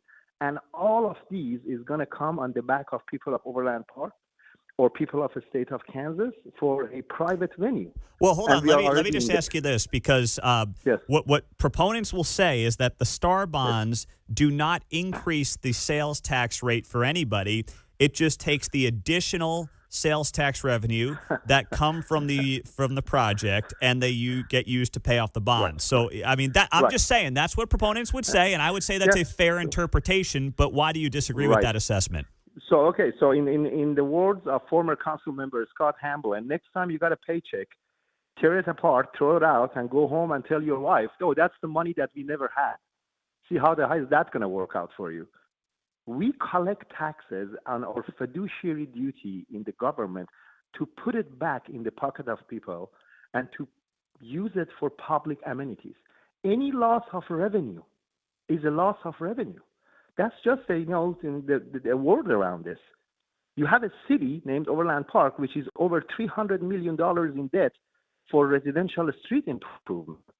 That's why you get the chip seal. You have a city which is $100 million, according to their own study, in debt for a storm water management. You can't afford these giveaways, either mandated by the state or what you would do to your own people. Okay, so let's say you win next week. What do you do? How do you prevent the Royals from coming to Overland Park? And that's a good question about the authorities of the mayor. I never want to tell the people of Overland Park that I single-handedly I'm going to stand in front of it. First of all, we're going to have a good understanding of where do people of Overland Park stand. We're going to put a questionnaire. We're going to ask them, instead of telling, people are going to have the chance to voice their opinion. People have never had a chance to voice their opinion in the matters of the city. Even in the budget, they don't have a chance. That's what I want to put a citizen advisory commission on the budget, so they would see how their money is spent. We're going to put a legitimate question sent it to people and see how they react. And based on my study, over 95% don't want it. Okay, what can the mayor do? Mayor controls the agenda for city council. I will collect data. I'm a cancer scientist. I will collect the opinion of people in a legitimate way, not with some, public firm who is going to tilt the question this way and tilt the question that way. No, in a legitimate, scientifically straightforward, and a statistically valid way. And then based on that, which I guarantee you, it's going to be that, no, we don't want a stadium.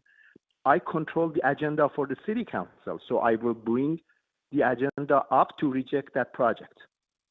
And then people of Overland Park will have the chance to see who on that council is going to be with them and who in that council is going to ignore their voice the same way that they have done during the last 10, 15 years with over 15 neighborhoods in Overland Park causing these issues that we have.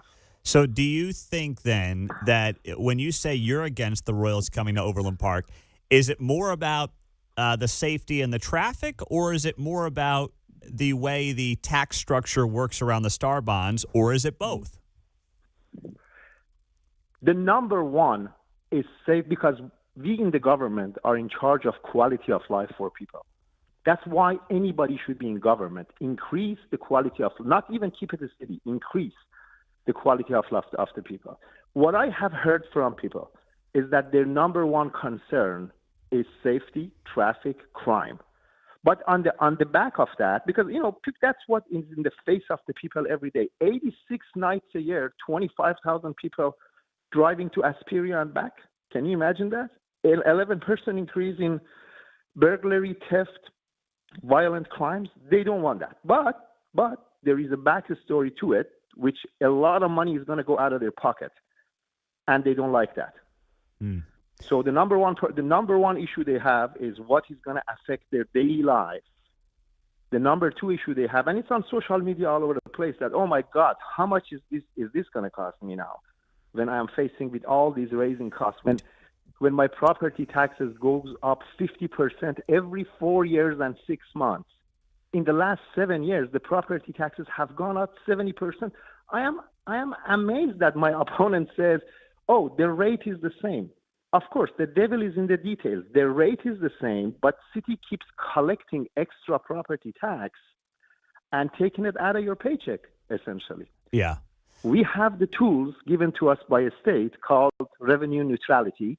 We could cut the waste in this government and then freeze or reduce property taxes, but we never do that because, yes, the government needs to spend, and you know it, Pete. Faris Farrisati is running for Overland Park Mayor. That election is in 1 week, and of course the Royals are central to the conversation. So why didn't you, because I get asked this a lot, why didn't you show up to two of the forums and debates that you had an opportunity to press your opponent on these issues and other issues that you disagree with him on? Why didn't you do that? Beautiful question. I knew you would ask that, Pete. That's why I love you. So first of all, my opponent has not shown up in 5 debate chances. 1 by 41 Action News, 1 by Nick Haynes, that you know very well, 3 direct invitations by me, and 1 invitation, an independent invitation, is still pending for the end of this week. So 5 times he has not shown up for a debate. Pete, we need debates. We don't need forums when the questions are, oh, would you please tell me why do you think there is absolutely no problem with Overland Park government? And that the forum I didn't show up, but I don't want to name names, but that by that entity had a record and has a record of softball irrelevant questions. So I told them, okay, well, first of all, are you talking about? Let's just call it out. You talking about the Johnson County Post? Go ahead. Yes. Okay. Well, but here's the thing. If you're the underdog and you're the guy challenging the incumbent, I mean, you got to go anywhere and everywhere you can go and get your message out. So do you think in hindsight that was a missed opportunity? If it was a missed opportunity, Pete, it wasn't a great opportunity to miss. And again, well, let me explain. I gave them 2 requests. Put a microphone there, let the people ask questions for half of the time. Just for half of the time, let people ask questions. Number 2 was that we will give you 4 questions to ask. None of them is going to be insulting. None of them is going to be inflammatory. And then you can ask 100 questions after that. But these are the questions that need to be asked.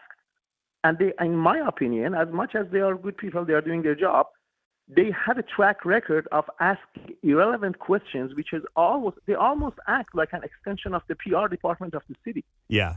So that was the issue that I had with it. Yeah, I understand, but you know as well as I do, you can frame an answer as you see fit. Let me ask you this, Faris. Yes. The apartments get a lot of attention in Overland Park. Oh, yeah. You and your opponents have different philosophies on that.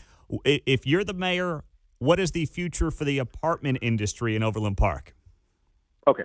First, I'm going to give you a straightforward answer. To the best of my capacity, I will freeze rezoning to high-density apartments. And I said the term rezoning.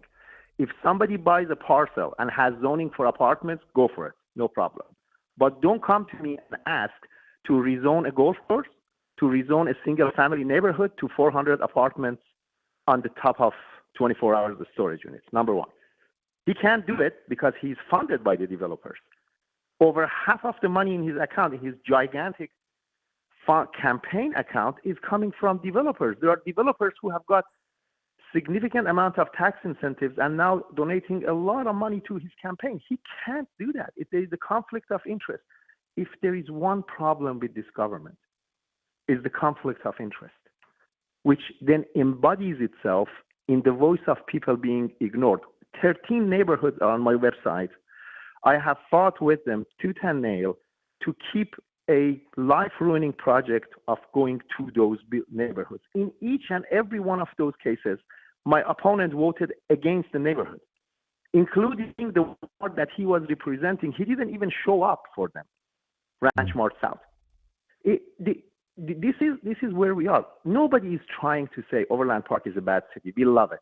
We love Overland Park. But I am like a doctor that is telling you, your cholesterol is high. If you continue like this, you're going to get a heart attack. If we continue with this over expenditure, $300 million of the budget becomes $460 million in 6 years, and I still can't pay my cops a competitive salary according to the city. I still have 22 officers short. We are saying this system of conflict of interest, developers funding politicians' campaign, politicians becoming very positive to their agenda against the people cannot continue. So if I'm the mayor, a rezoning to high density is going to come to an end. Again, I bring the legislation, I put it on the city council agenda, and then the truth is going to shine who is with the people and who is not with the people. All right. Faris Farrisati running for Overland Park Mayor. Good luck next week. We appreciate your time, Faris. I appreciate your informative program as always, and I thank you for your great job. Thank you very much. Faris Farrisati on KCMO, 913-408-7957. So I asked both Kurt Skoog, the current mayor, hey, do you like the Royals at 119th and Null? His answer, there are multiple sites the Royals could play baseball. I asked Faris Farrisati, do you like the idea of the Royals playing in Overland Park? And he said, no, and not on my watch.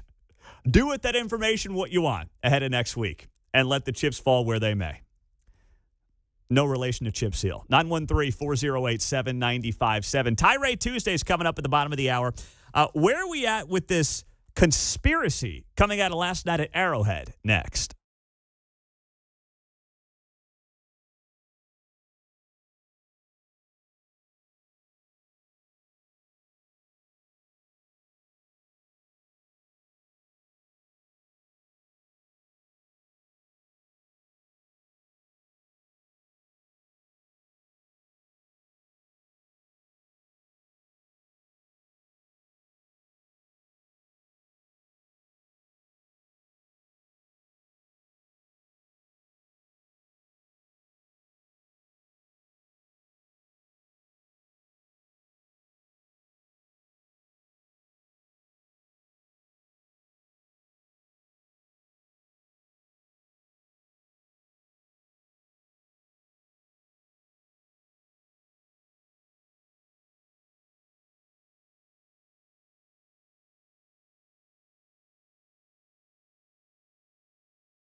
On Tuesday's Guy Benson Show, day 28 of the Democrats' government shutdown. Also 1 week away from Election Day in Virginia, New Jersey, and New York City. Coming up at 2 o'clock on KCMO.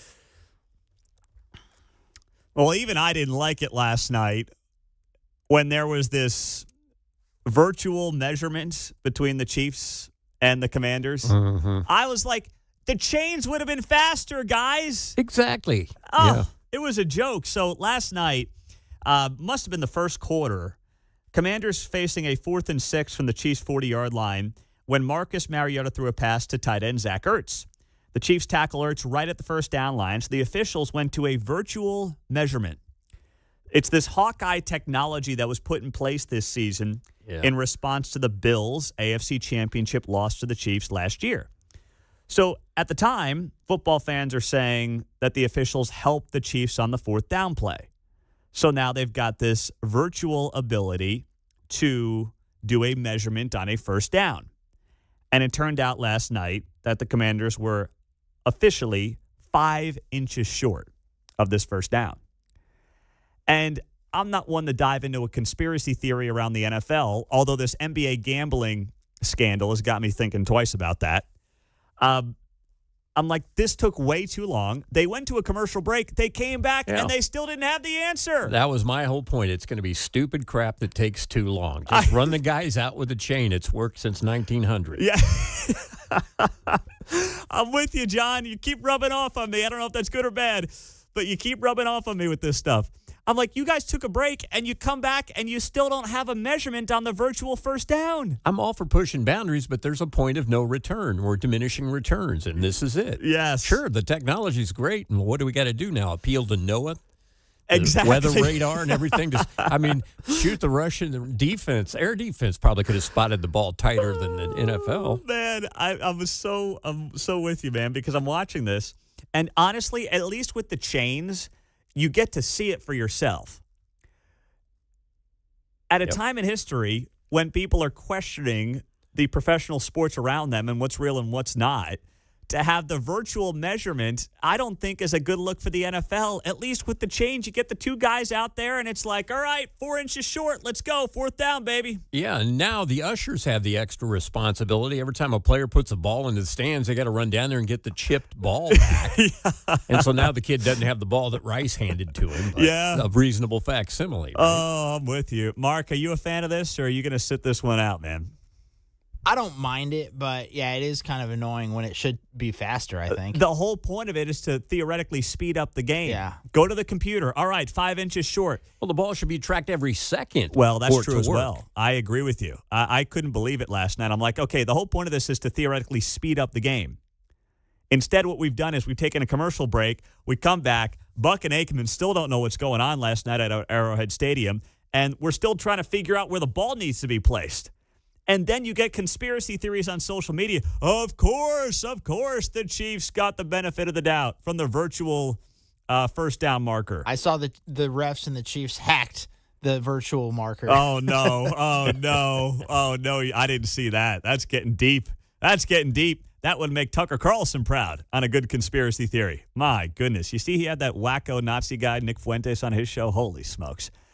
But on the Chiefs front, man, they are looking as good as they have looked since the Tyreek Hill days. Maybe better because that defense is just as stout, and the offense is as good as it's been since Tyreek left. Man, it's fun to watch. Woo! Bills on Sunday. Can't wait. Coming up, I can't wait for your tirades. 913-408-7957. Tirade Tuesday. Line them up. Coming up next.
from Smithville to Shawnee Mission. You're listening to Mundo in the Morning on 95.7 FM, KCMO Talk Radio. It is that time of the week on KCMO 95.7 FM. We are streaming, as always, on the KCMO Talk Radio app. It is your chance to tee off on whatever is on your mind. It's time for Tirade Tuesday on 95.7 FM, KCMO.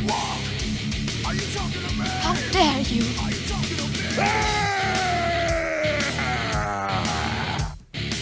All right, let's get it rolling on a Tirade Tuesday on KCMO Talk Radio 95.7 FM and always streaming on the KCMO Talk Radio app. We go to Gladstone. That's where Wes is. Wes, what is your tirade? Go ahead.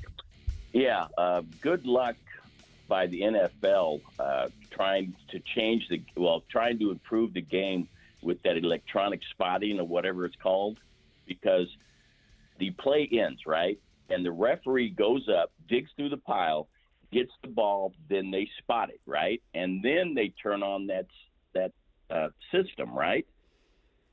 What has changed? Nothing. They haven't changed a damn thing, man. It's still up to the human to go in there, find the ball, and spot it. You haven't changed a thing. All you've done is just sell more commercial time. Well, yeah, bingo. There you go, Wes. Thank you, buddy. Commercial time. If that's what it's all about, then maybe they are ultimately achieving their goals. 913-408-7957. Mark in Lenexa. What is your tirade, Mark? Go. I first off, I told Mark I'd give both of you guys a shout-out for your Saturday morning football shows. I find them highly informative, and I suggest everyone go out and subscribe and like. But with all that being said, Mark, where's my deep-fried Oreo money? Mark in Lenexa wants to know from our Mark where his deep-fried Oreo money is. I don't know what that's in reference to. I don't get it. Oh, it's because the Texas State Fair, remember? The prices have gone up. Oh, the prices have gone up of the fried Oreos. I got it. He wants to be able to pay for one of those. That's right. Okay. I understand now. I got you. I guess he hasn't been following my weekend parlay. All right. Well, listen at 7 o'clock. You got Mark's betting show at 7, my Big 12 show at 7:30 on Saturday mornings. Have not had a losing weekend on my college picks yet. A couple of 500 weekends, but never a losing weekend. No losing weekends from Parlay Van Sickle on the other side of the glass. Travis in Lenexa, what is your tirade? Hey, first of all, I'm glad Dr. Farrisati came back on today to talk more about the stadium. But I want to speak a little bit more to what Sidestep and Skoog tried to say yesterday. He also made a comment that all the new stadiums are being built like what he was trying to describe to try to defend his stance that there needs to be a stadium there. He who hummed around and basically said he wants the stadium there. Okay? The Texas Rangers built a new dome. It was right next to their old stadium. There's only one stadium, to my knowledge, that's been recently built that's somewhat in a neighborhood or a suburb, and it's Atlanta. He says the people are concerned about safety as he's going around campaigning. Well, this new stadium is directly tied towards safety. And I guarantee if you took a poll of everyone in Overland Park, most people are probably going to be against this, but he doesn't want to see the true numbers. Trust me. Sidestep and Skoog. Wow, what a nickname. That's something else. Travis calling in on KCMO Talk Radio on a Tirade Tuesday. 913-408-7957. Line them up. Get in here on KCMO Talk Radio. Let's go to Steve in Leawood. What is your tirade, Steve? Hi, Pete. Love the show. A couple weeks ago, I was up at the airport, and I'm in the security line, and lo and behold, who's in front of me but none other than Congressman Musty Moo Moo. So here's a guy that votes to shut down the government, but so the controllers and the TSA folks don't get paid, but he wants to use their services. What a POS. Oh, man.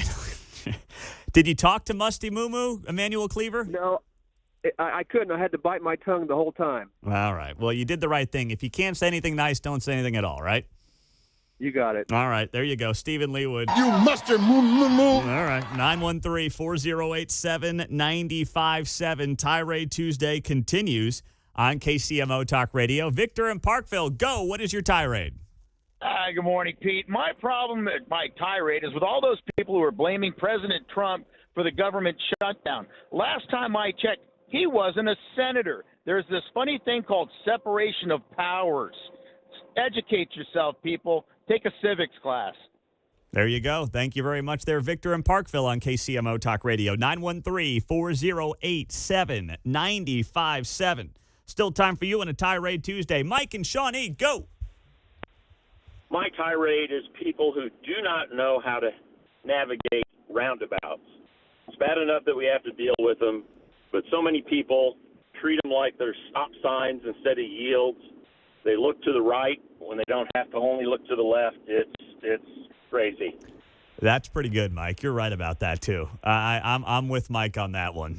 I will say one of the sweetest feelings in the world is when you get to a roundabout, 4 cars at the same time, and everybody goes in right at the same time. It's so good. Synchronization.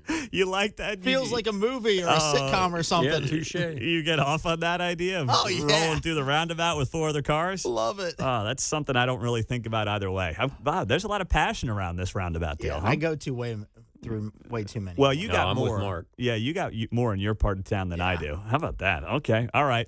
Roundabout fans on KCMO, 913-408-7957. Tirade Tuesday goes to Kansas City. Paul, let it rip.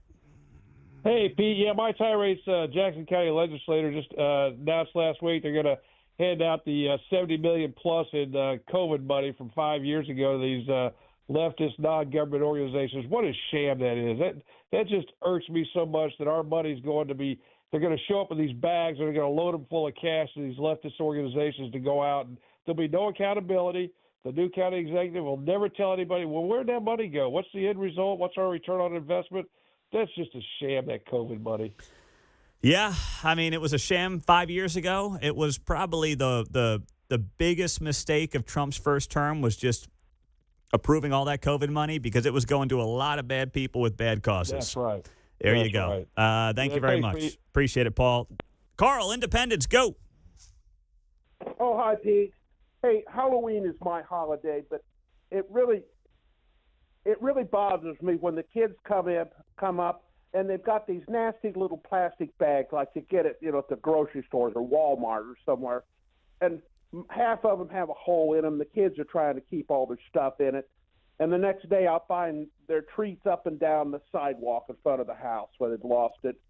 So, folks, get these kids, if you're going to use these bags, double or triple bag them. Get them a tote bag, or better yet, use a pillowcase. To take care of the kids, let them take care of the stuff. You know, I was going to say, Carl, and I'm glad you came to that conclusion. I was going to say, hey, maybe the parents don't have the resources to spend extra on the trick-or-treat bag, but then you go with the old pillowcase trick, right? Absolutely. Everyone's got a pillowcase.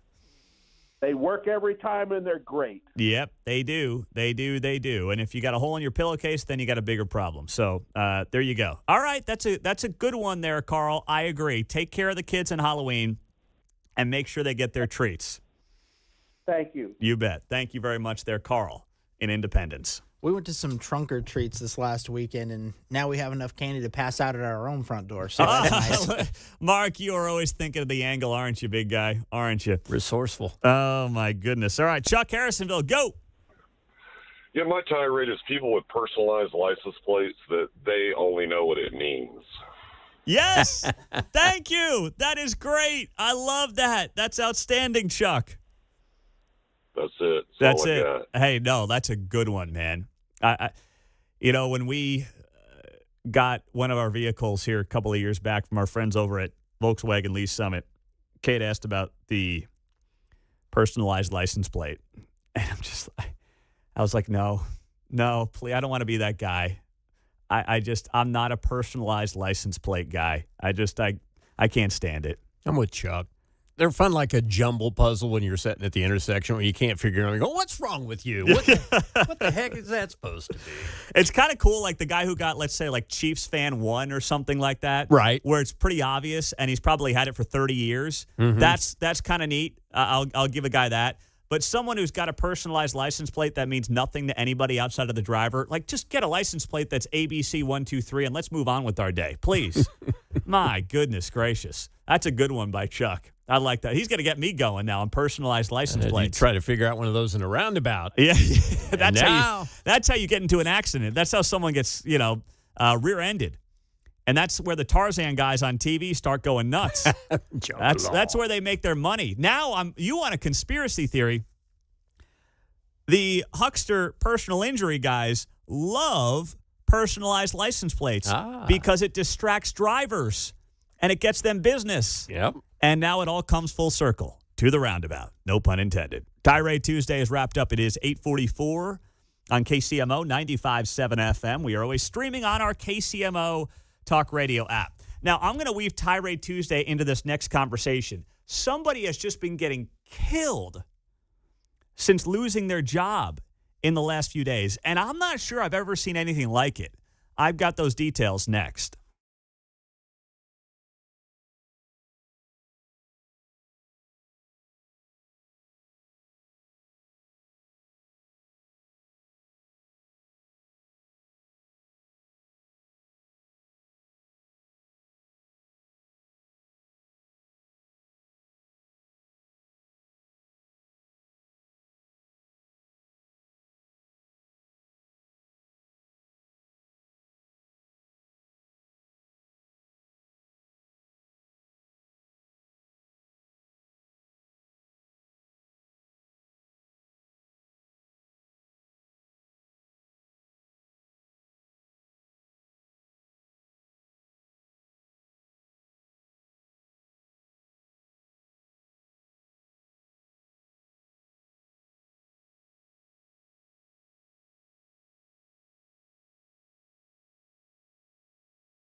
There we go. Nice job, fellas. Well done.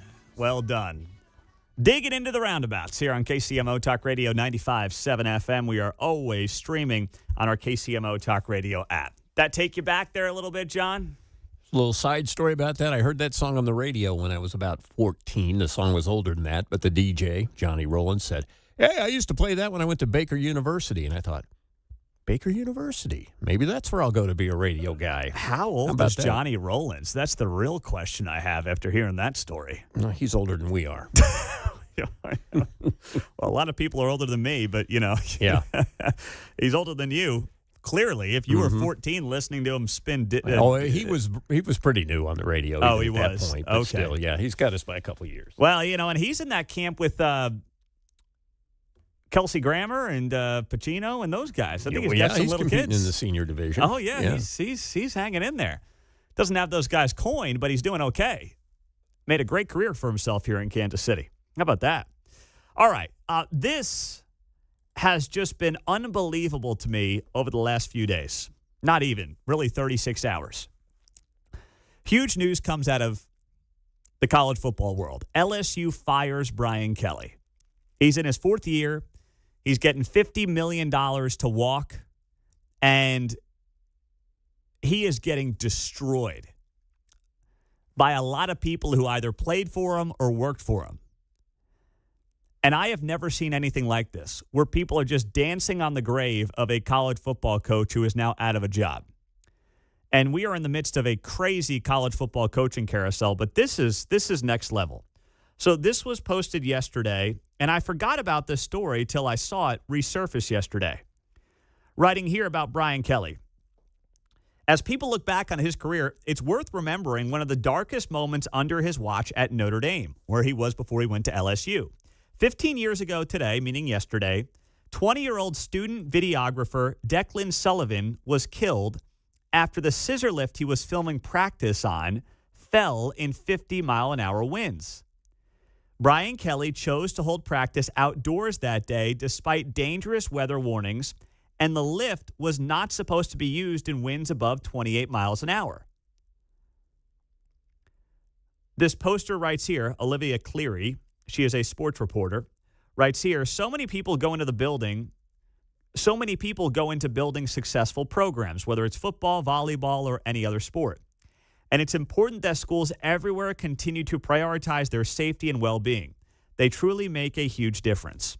Now, I forgot about that story where when Brian Kelly was at Notre Dame, they send this kid up, this videographer, up on the scissor lift to film practice during 50-mile-an-hour winds when it was not supposed to be used. And the scissor lift falls over and the kid gets killed.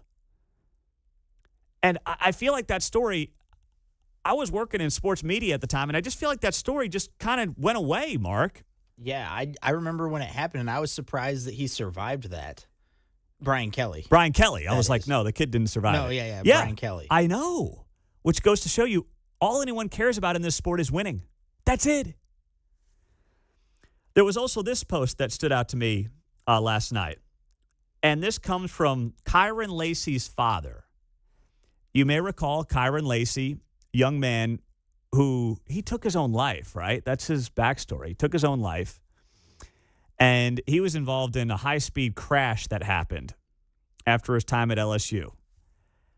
And Kyron Lacey's father, Kenny, commented on the Brian Kelly firing and commented on this guy, Frank Wilson, taking over as interim coach. And he writes here, this dude, meaning Frank Wilson, the interim head coach, came down to sit with our family and showed us some real genuine love when my son died, along with a couple other coaches. Meantime, I didn't even get a call or text from Brian Kelly. It must be nice to get paid millions of dollars and then get your walking papers. Let's get it, Coach Frank, referring to the interim coach, Frank Wilson. And these stories are going viral all over social media. Basically, what an utter D-bag Brian Kelly is. I was going to say was, but he still is theoretically a D-bag. I mean, he just doesn't have a job anymore. It's really the difference here. And I can't think of any time I have seen a coach at any level get trashed on this scale, not about his coaching ability, but about who he is as a person on the way out the door. This is, and you know, I say this as a sports fan who has followed these guys for a long time. This guy was as disliked as any coach I've seen at any level of sports. And a part of it to me is because he comes off like the ultimate politician. It never felt like there was one authentic bone in Brian Kelly's body. You may recall a viral clip of Brian Kelly a few years back when he got the LSU job, trying to display a Southern Cajun accent for a kid who grew up in Massachusetts. Yeah, he did the old "ain't no ways tired," but it was Brian Kelly's version. He broke out as Hillary Clinton. I ain't no ways tired. Yep, he did that whole shtick. Except he did it in front of LSU fans as a kid who grew up in Massachusetts and was the coach at Notre Dame. He's as Irish Catholic as they come. Dude, just own who you are. It's one of the reasons that President Trump, no matter what you think of him, is relatable for a guy who's a New York City billionaire to people in places like here in Kansas and Missouri. People relate to him because he is who he is. He doesn't change who he is based on the audience. He doesn't try to be something he's not. He's just the same old dude.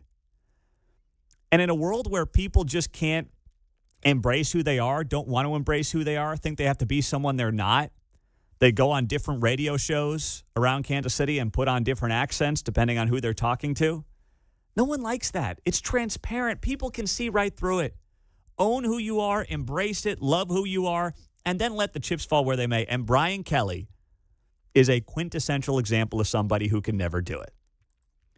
Coming up, motherhood is under attack at the political level. We'll get to your calls and more next.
See, this is the problem right here. You got two people, instead of debating policy and what's best for a city or a state or a country, all they're doing is yelling at each other about things that they should actually be on the same page on. So this comes from social media fodder, and it was a back and forth between Riley Gaines, who is, I guess you would call her a social media influencer. You see her on Fox. She was in the studio a couple of years ago when, I guess it was, almost 4 years ago now. She was in the studio here at KCMO when she was campaigning with Derek Schmidt for governor of Kansas. And that was as she was just starting to get famous. She was a former swimmer at Kentucky. She lost a race to that dude, Will Thomas, at a Penn, who was doing the old nip and tuck and pretending to be a woman as he was swimming in women's swim meets around the country at the NCAA level. And Riley Gaines was the first one to call this out for the insanity that it was. And that was the start of her rise. So Riley Gaines recently became a mother for the first time, and God bless her for that. And she's going back and forth with AOC. So Riley Gaines goes on Fox News last night and says this about New York Congresswoman Alexandria Ocasio-Cortez. Here's what I will say. I want to honestly challenge AOC to a debate. She can defend socialism. I will defend capitalism. She can defend removing God. I will defend embracing a biblical worldview. She can defend child sacrifice. I will defend the sanctity of life. Any of the radical, insane Democratic policies and platform that they stand for, I will debate the opposite. I'm challenging AOC to it here. Well, I thought you were going to challenge her to like a freestyle, 100 freestyle or something. I'm like, that's too. That's an unfair fight. Or a fair fight to her is putting a man in the pool.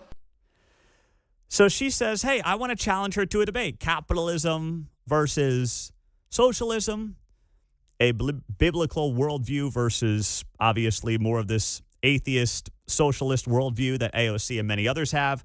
Let's talk about it. Whatever. I mean, she's going on TV. She's making some comments. Provocative, opinionated. That's her job. She didn't knock AOC's looks. She didn't say anything about AOC's personal life. Nothing, right?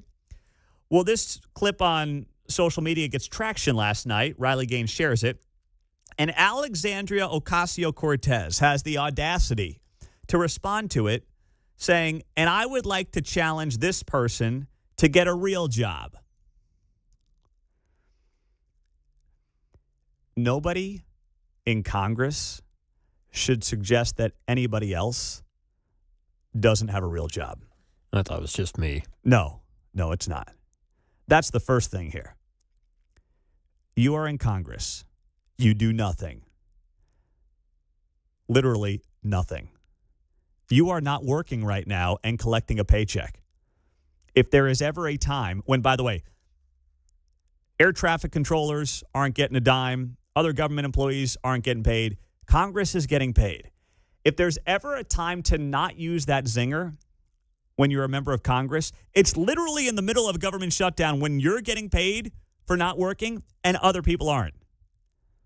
So the timing of this by AOC was horrific. And then you think about the fact that Riley Gaines, first off, is a media member, whether you like what she says or not, that's what she does. And she's also a new mom. And Riley Gaines responded to this by saying, I have a real job. I'm a mom. It's the most important and rewarding job in the world. I think if you had a baby girl like I do, you'd understand my positions a little better. And that right there is the crux of the conversation. You have two political parties that are trending in very different directions, especially with younger people. Under 40, I think there's actually a bigger divide between the right and the left than there is as you go up the age group. And I'm just explaining that because under 40 folks on the left are largely single and or no kids. Under 40 on the right, largely married with kids. There is a huge divide in that under 40, which includes AOC and Riley Gaines demographic. You could say it's under 35, whatever you want to call it. But as someone who's in that demographic, I'm telling you, it is a very stark difference between the right and the left in that subgroup. Because when you haven't done things like have a child, when you haven't lived that life and you don't see something like, hey, a boy competing against my daughter as the father of 3 is not something I want to have happen. You view it differently when it's your own kids. When it's not viewed through this weird political prism of, oh my goodness, but what's fair to everybody? All I know is what's fair to the girls. All I know is what's fair to my daughters. And that's what Riley Gaines was getting at there. If AOC had a baby girl, or a baby boy, or in AOC's eyes, a they, them, I don't know, whatever. If you had a child, you might see the other side a little bit better. Like I can see the bleeding heart angle of what AOC and Bernie Sanders and this guy Mamdani in New York City running for mayor, and even some people on the city council in Kansas City, like a Jonathan Duncan character who represents South KC. I can understand where their bleeding heart comes from. I really can. I don't think they have any idea how to understand what I believe and how to understand what many of you, not all of you, believe. I'm not going to speak for everybody in this audience at all. But they can't see it because their worldview is so radically different. And their bleeding heart is one that they really think just hasn't been tried properly in the right setting to work. And that's time and time again what this comes back to. Their ideology, when implemented, fails every single time. But they convince themselves that it has not been tried properly, it has not been tried correctly, and that's why whether it's New York, whether it's America by and large in a future administration, if only their agenda gets implemented properly, it's going to work this time. Just wait, it's going to work. Promise you it's going to work. Even though you can't find a time in American history when it ever has worked, or worldwide history when it ever has worked. You can't. But thinking about the difference right now between young people and how they see the world, how they analyze the current political landscape, especially on the younger end of the demographic, is so much about, first off, what you have, marriage and kids, or what you want to have. There is a growing percentage of young men in particular in this country who are moving to the right because they want that family. They want to be married. They want to have kids. They want to have a house. They want to be led by their faith. They want those things. And that's why they're dramatically shifting to the right, because those are the things that they're seeking out of their lives going forward. They see it being a very successful model and platform to living a happy, healthy, and fulfilled life. And you have other people mostly driven by jealousy, mostly driven by, yeah, but someone else has something I don't. Someone else should be paying. I mean, you saw, if you didn't see it, there were chants the other night at this rally in New York City with this guy, Mamdani. AOC was there. Bernie Sanders was there. And all they're screaming about is taxing the rich. They literally had that chant going, tax the rich, tax the rich. There's not a place in America outside of California that does a better job of taxing the rich. But it's never enough. Never is. And for Riley Gaines to point out the obvious here, the 800-pound gorilla in the room, in a lot of this debate, whether it's on the social issues or the big political issues of our day, spend a day in my shoes. Have that kid, and you might see the world differently, AOC. I don't know if that's something that AOC is interested in doing, but I'll tell you right now, I know it changed the way I look at the world, even though I basically had, for the most part, the same worldview pre-kids that I do post-kids. I will admit that. The things that you care about, where you stack up your priorities, do change. It's just the way of the world. And Riley Gaines wisely pointing out the obvious last night to Alexandria Ocasio-Cortez. And still, the congressperson claiming the mom doesn't have a real job, man, that is a great way to create a political divide in this country that I don't think AOC is going to cut in your favor. Please try it, but I really don't think it's going to cut in your favor. 913-408-7957, the text line, and the studio line on KCMO. On the text line, Pete, don't forget, Sandy, AOC, used to be a bartender before she was a member of Congress. Yeah, that's more of a real job than her current job is. That's a hard job, man, being a bartender, staying up all night. making sure the bar's happy. I mean, that's real work. I haven't done it, but you see people do it really well. That is a tough job. That's way more work than what she's doing right now. So I'm not going to knock her for being a bartender. That's big time work right there. All right, that's helping people out. That's doing something. 913-408-7957 is our studio line and their text line on KCMO Talk Radio 95.7 FM. Mike Johnson, as he's been doing every single day for the last 4 weeks, is poor guy. He's up there doing another press conference. He's done this every day for a month, trying to get the government shutdown to end. And at this point, I don't know how it ends. I really don't. But if there's a way that it could end, I will give you that answer coming up next, and we'll see what Mike Johnson has to say here on KCMO.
On Tuesday's Guy Benson Show, day 28 of the Democrats' government shutdown. Also 1 week away from Election Day in Virginia, New Jersey, and New York City. Coming up at 2 o'clock on KCMO. And 1 day away from all the races on the Kansas side of the state line.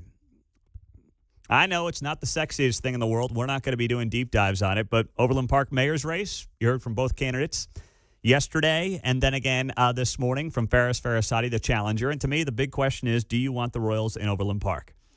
Kurt Skoog said there are options for the Royals in Overland Park. Faris Farrisati said no, no, and not on my watch.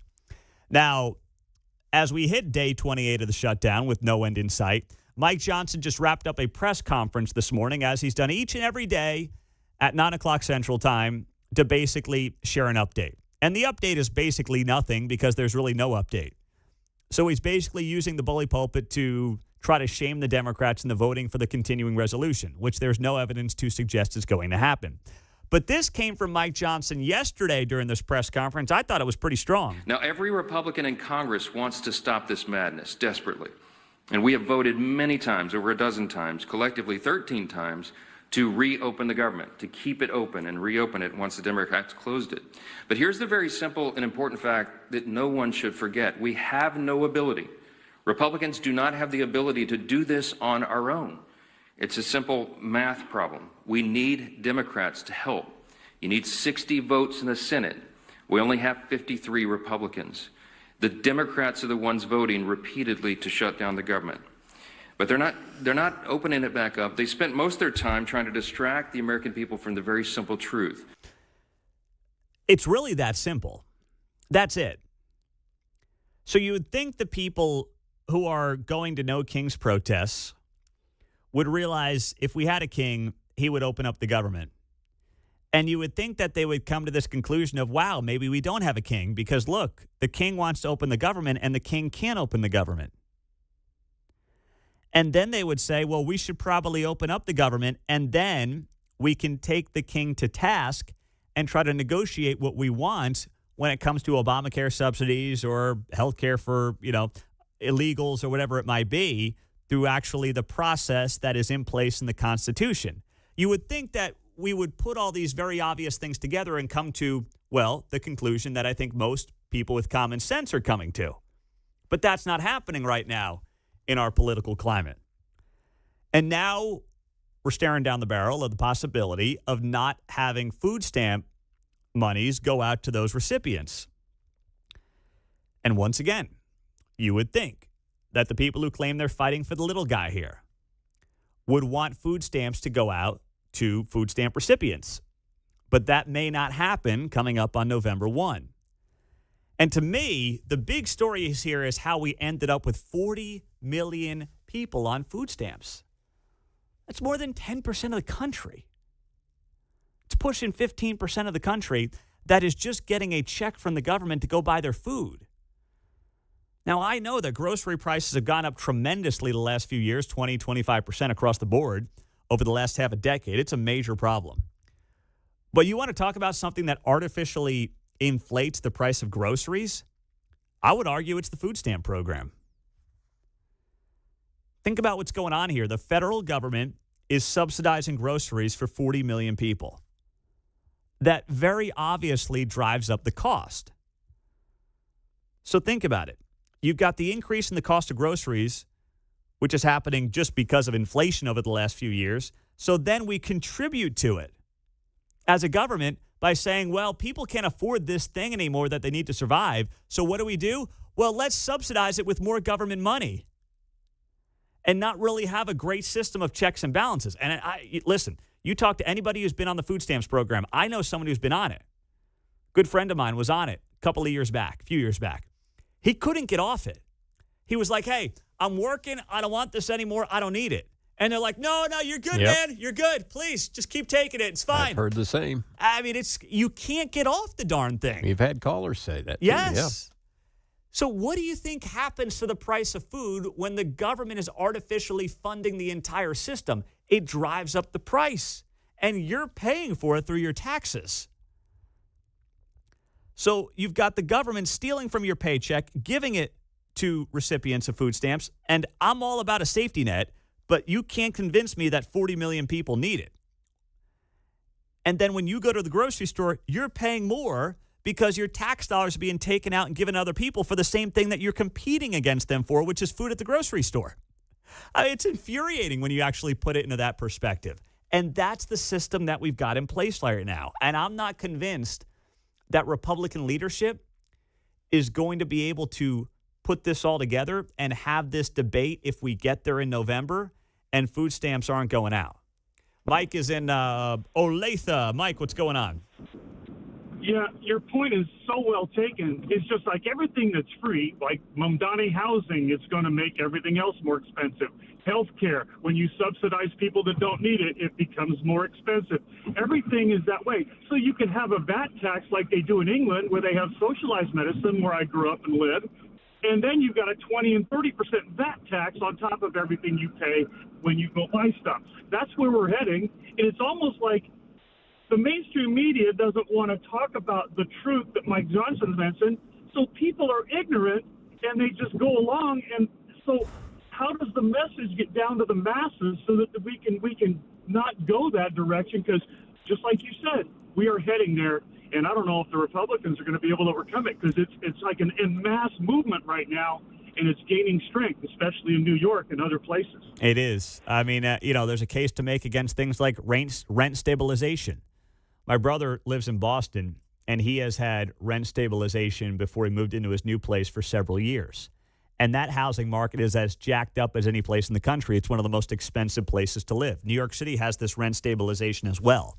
And the idea is, hey, don't worry, we won't let the big, bad free market charge you more for rent. What happens? People get into these rent stabilization situations and never leave, which artificially screws up the market. The government never fixes this stuff. All they do is make it worse and more expensive. Coming up, the caller of the day on the big redistricting issue facing one side of our state line next.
from Lenexa to Lee Summit. You're listening to Mundo in the Morning on 95.7 FM, KCMO Talk Radio.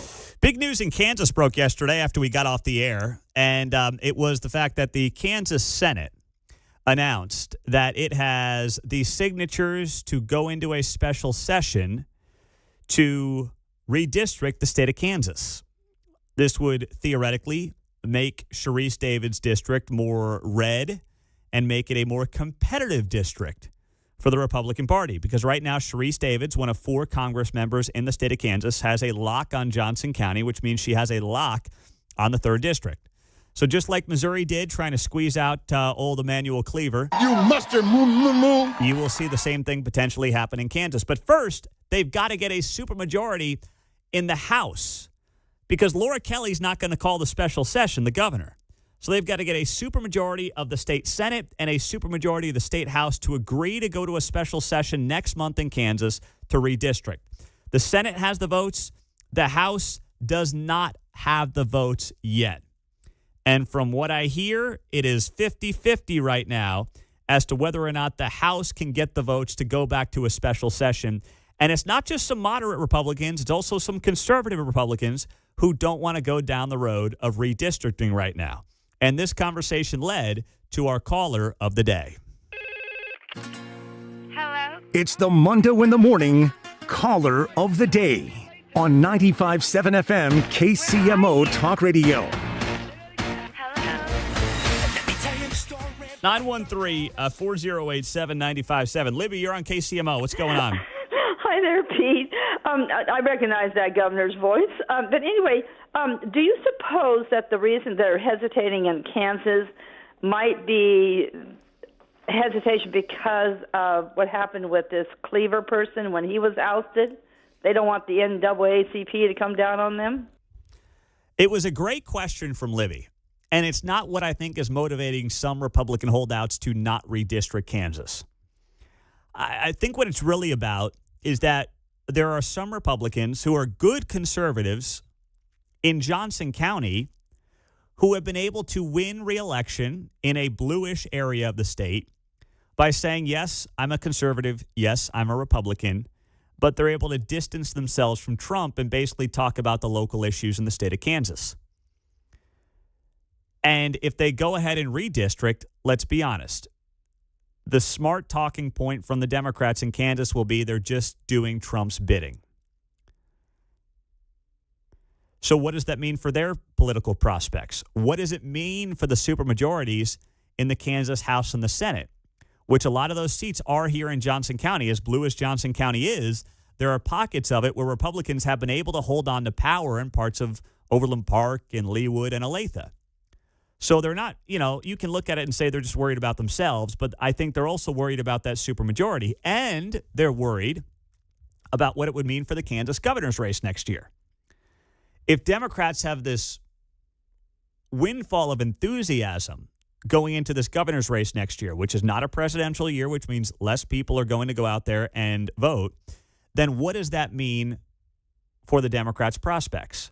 Do they get this just huge amount of enthusiasm that drives their voters to the polls like the Value Them Both vote did a couple of years back in the wake of Roe v. Wade being overturned, which was sadly just destruction for those of us who are supporters of the pro-life movement? There is a potentially dangerous political game here that's being played. The other side of it is that someone like Ty Masterson, who runs the Senate, he may be looking at this as a way to get Donald Trump's endorsement. If he's the guy who gets credit for delivering an extra congressional seat to the Republicans, you don't think Trump's going to take notice in a wide-open Kansas governor's race? Oh, he will. And that may be enough for him to potentially tip the scales in his own favor if Trump says, you know what, that guy got me an extra seat in Congress. I got to reward him with an endorsement. I'm just saying, if I was Ty Masterson, that might be how I'm thinking right now in this process as well. So it's all politics. It all is politics. Now, speaking of the Kansas legislature, This had me screaming at the TV last night. Fox 4, before the Chiefs beat the Commanders on Monday Night Football last night, 28-7, Fox 4 had an update on the stadiums. And they did a conversation with Laura Kelly, the governor. Of course, Kansas is in the mix for the Royals at 119th and Null. And then the Chiefs apparently interested somewhere out by the Legends.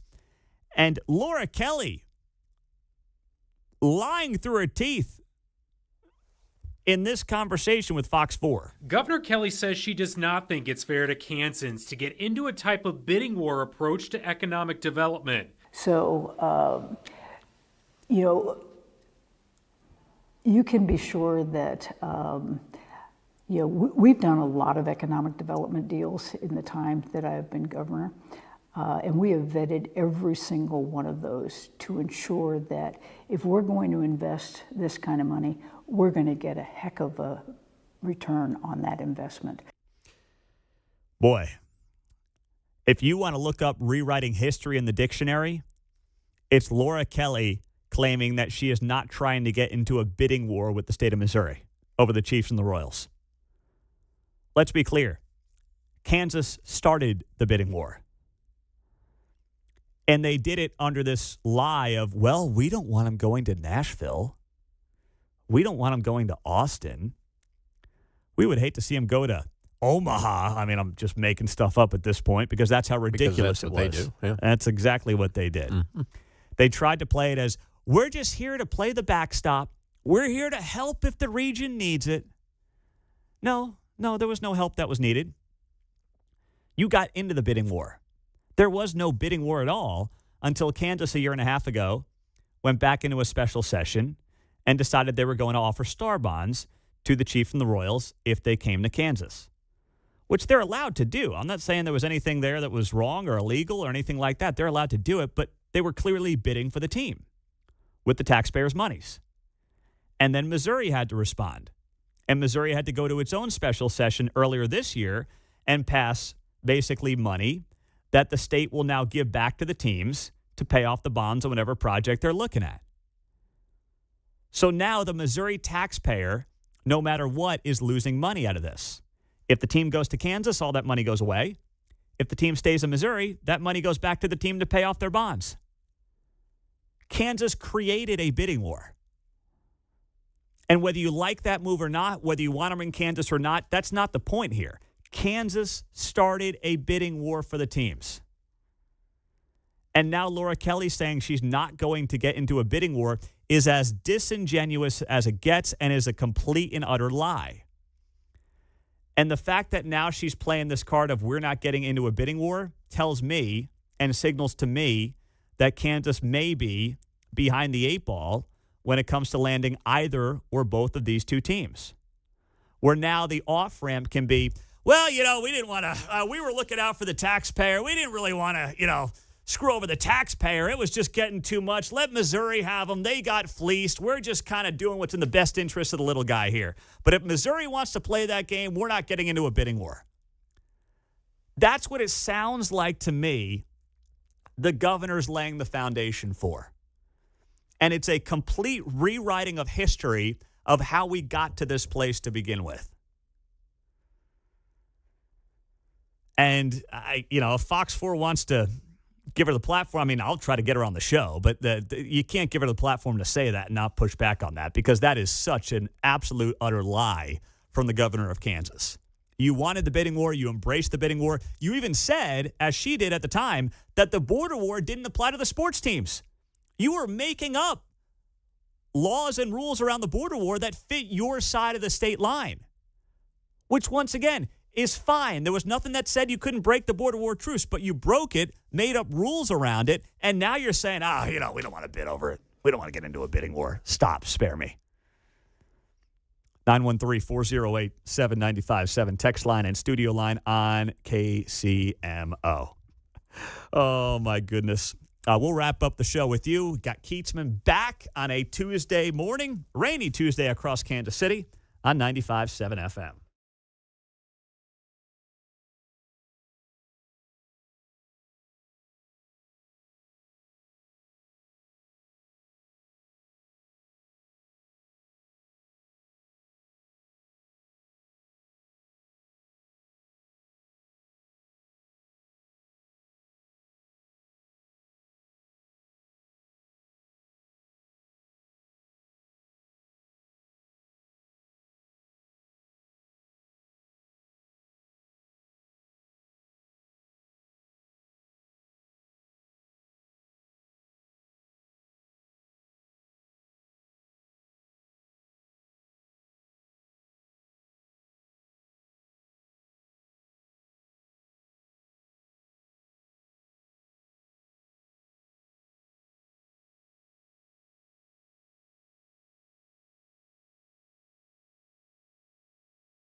from Leawood to Liberty. You're listening to Mundo in the Morning on 95.7 FM, KCMO Talk Radio.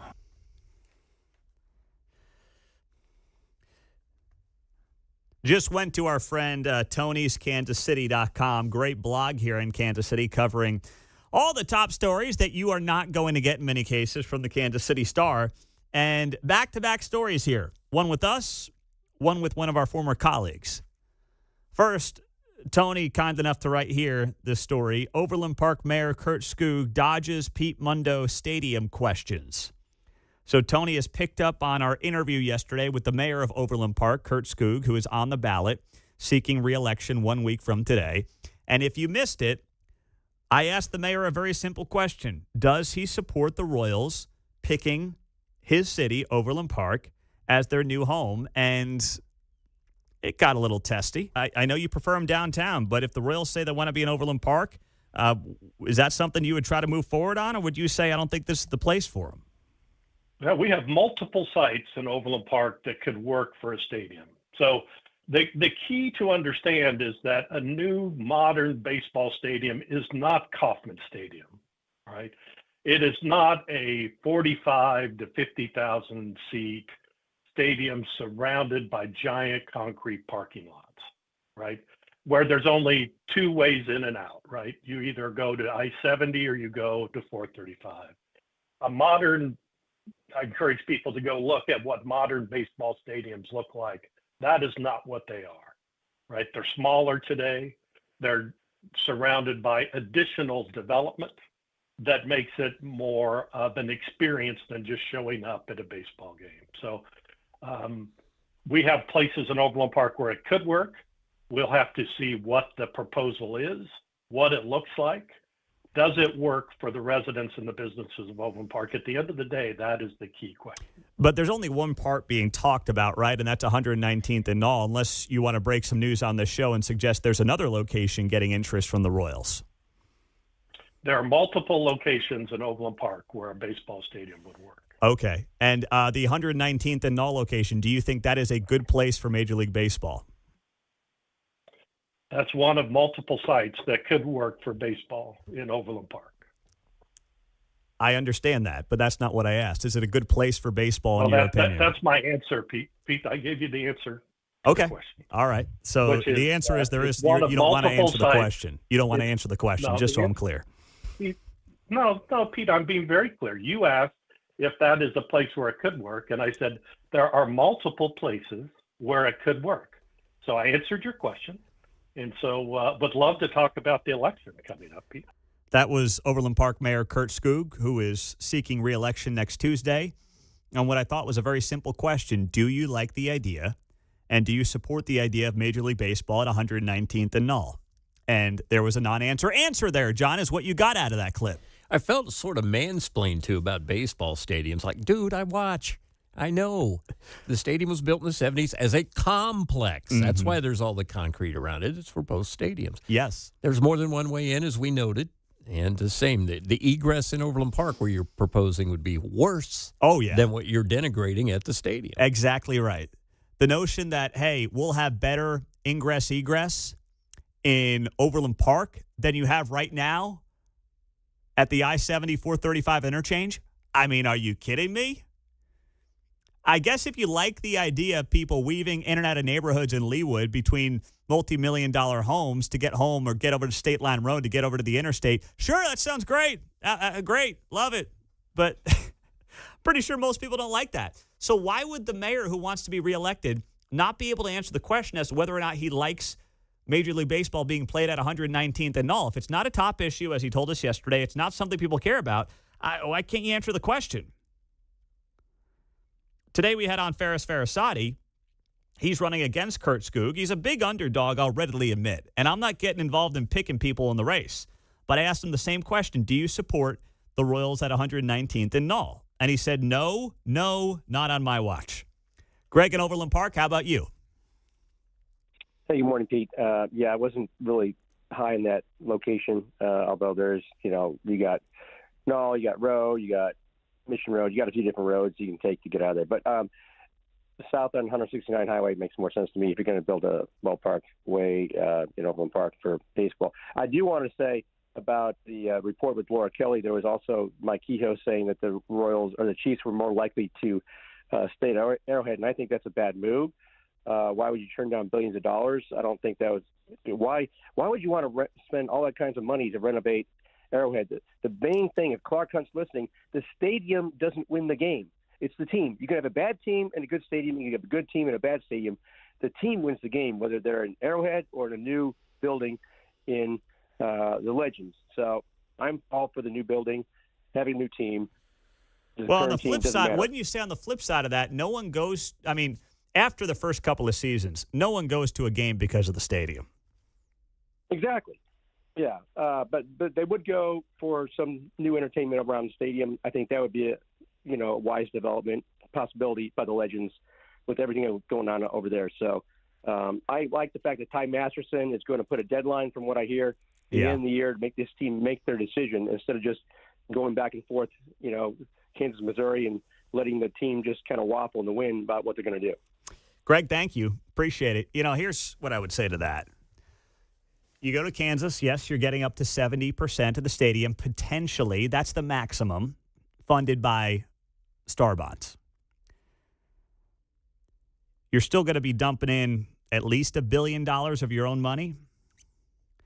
If you stay where you're at, you have guaranteed sales tax revenues coming in to pay for whatever you want to do, including maintenance. There's no maintenance on the sales tax side on the Kansas side. And then now, with what the Kansas legislature passed, they'll get up to 50% of whatever they want to do, covered by basically Missouri's version of a Star Bond. That's essentially what it is. You really wouldn't be going out of pocket for anything when you factor in the county sales tax revenues as well. And what else can you get? Maybe you get a Final Four once in a blue moon. Maybe you get one Super Bowl. You're not going to be in the rotation. And for the concert game, the concerts are in the summer anyway. It's not obvious to me that Kansas City has not gotten certain concerts because they have an outdoor facility. You see some of these top outdoor facilities in New York, in Boston, they get every show in the world. We've gotten Morgan Wallen, Chesney's here every year. I mean, Taylor Swift, what more do you need? So I don't think it's that obvious to jump over there if you like what you got. And you know what? I think most of us love what they got right now. Caseman is back in studio. Next, have a great day. We'll talk to you tomorrow.